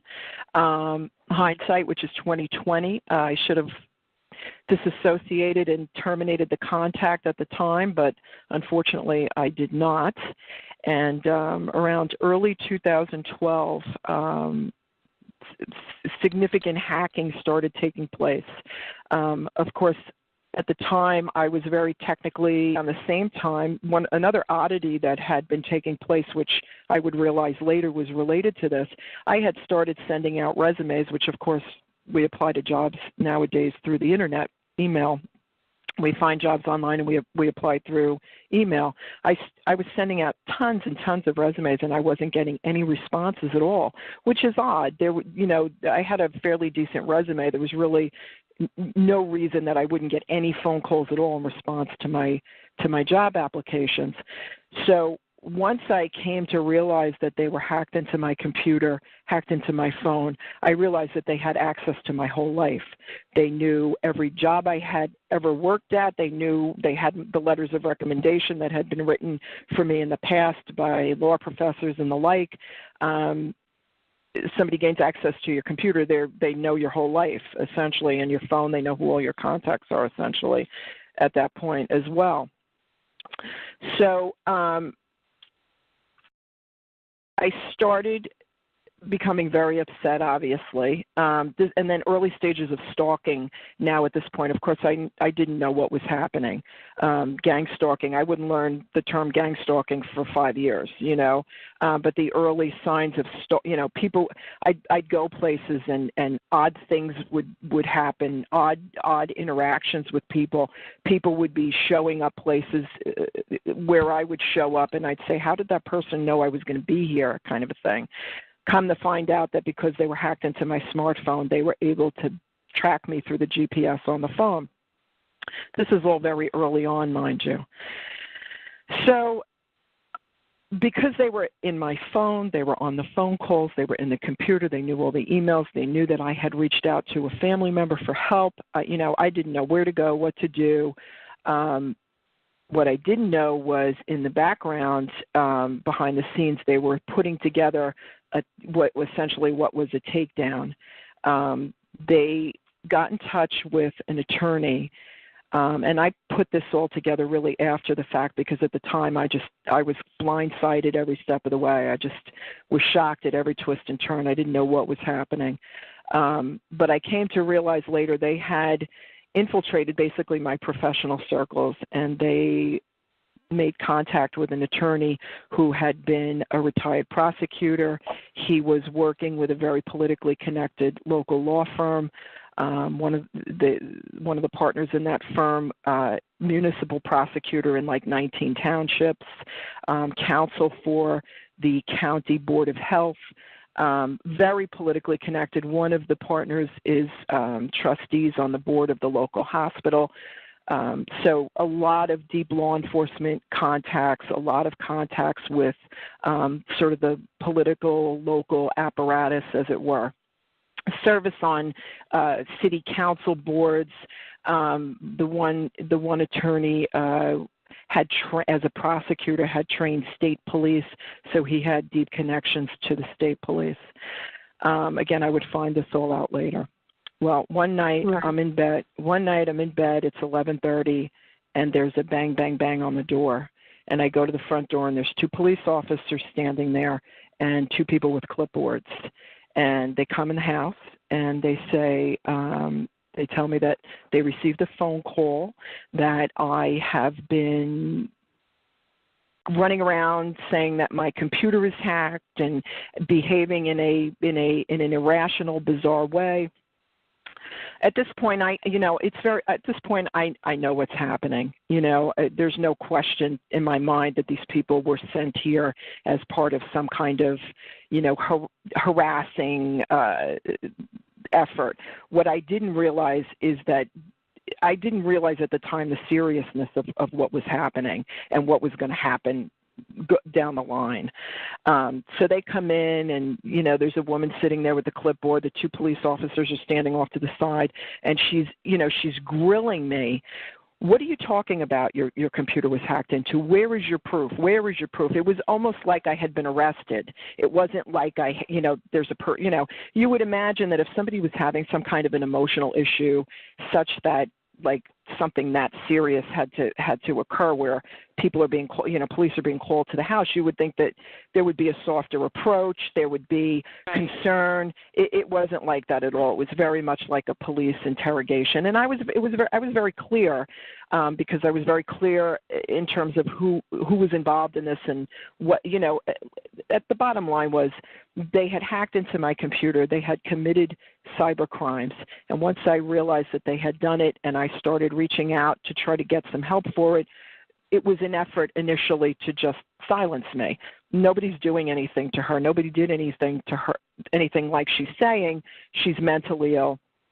Go handpick a couple of police, which these people had the ability to do. They were very politically connected, as I said. One thing I didn't mention is before all of this, I called a computer tech guy online who came in, I paid him. He came in and gained access to my computer, and he said, you've got like 4 people hacked into your computer right now. Your Facebook account has been opened up in 3 different states. So there was no question that my computer had been hacked. But then after he had cleaned up the computer and put the malware on, they were still in the computer, and they made it very clear. I would come to find out much later, after researching cybersecurity, there's something called a rootkit. If your hacker or your perpetrator is able to get into your computer and implant what's called a deeply embedded rootkit, which gets implanted at the level of the operating system, that it can actually go undetected, and it gives your perpetrator or your hacker complete remote access to your computer or your phone. And so that's kind of the level of highly technical black hat hacking that had been illiterate. I'll say I did not, beyond plug it in and turn it on, I didn't know anything about cybersecurity, Wi-Fi, passwords, or any of that kind of thing. But I did start noticing some oddities that should have raised some flags, and I overlooked them really out of naivete. I had an Amex card at the time that I had not used, and the only access I had effected to the card was through the online bill pay. Christmas time into early 2012, someone had used my Amex card and made some charges in New York City. I hadn't even used the card, so I couldn't imagine how anybody had gotten the number. But that said, I called Amex. They canceled the card, no big deal, sent me a new card. I started noticing the volume button on my laptop was repeatedly muted. At the time, I just thought, well, I don't know what that is. I kept on muting it every time I would get onto my laptop, and every time I'd come back on, it would be muted again. And I just, in hindsight, that should have been a huge red flag to me, but it wasn't. I just thought, I don't know, maybe it's a Windows glitch. So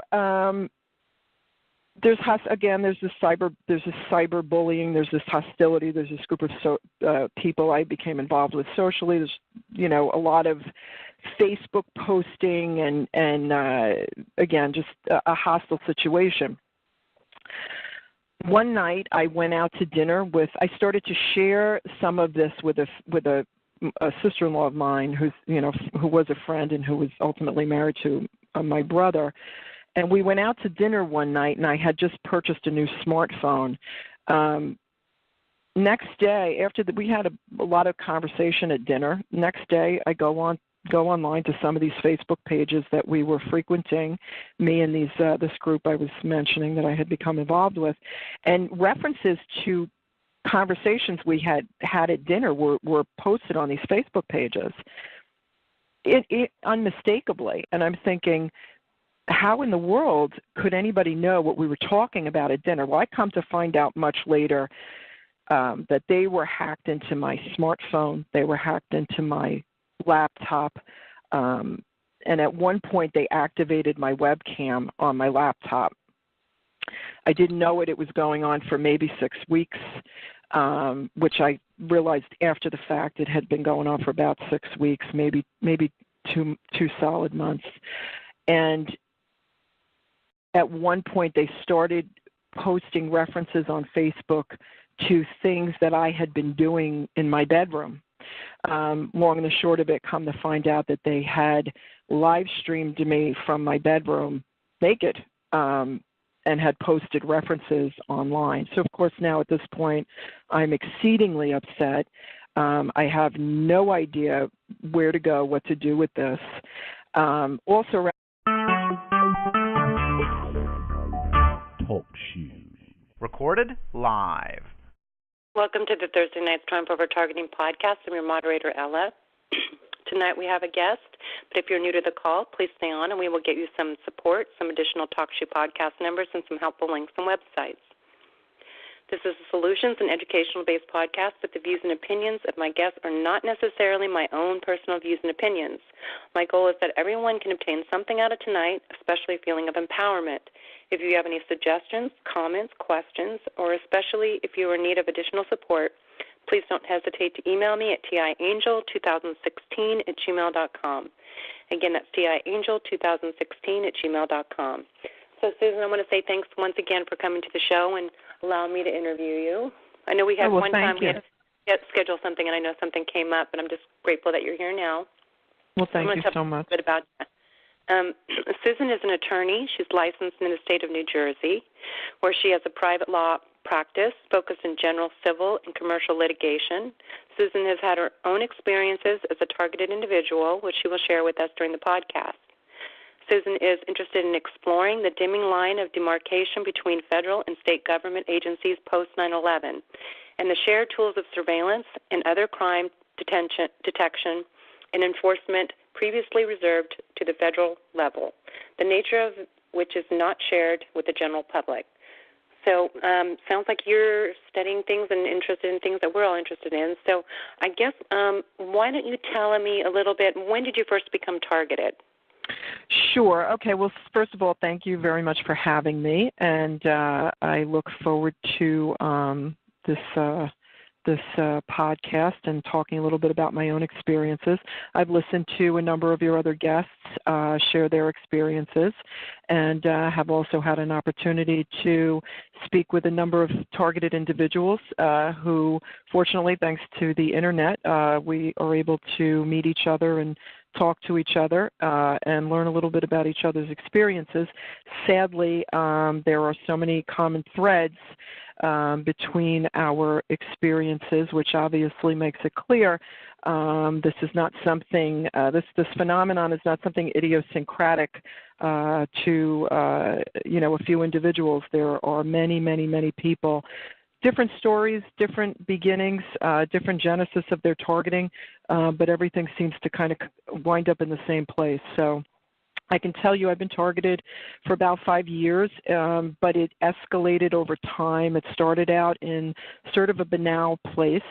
I'll just tell you a little bit about myself. Again, yes, I am an attorney. I was born and raised in Jersey City, New Jersey. I went to St. Peter's College in Jersey City, graduated in 1997. I then went to Rutgers Law School in Newark, graduating in 2003. I had a very uneventful life in terms of any kinds of problems, and I say that just because, as we know, with just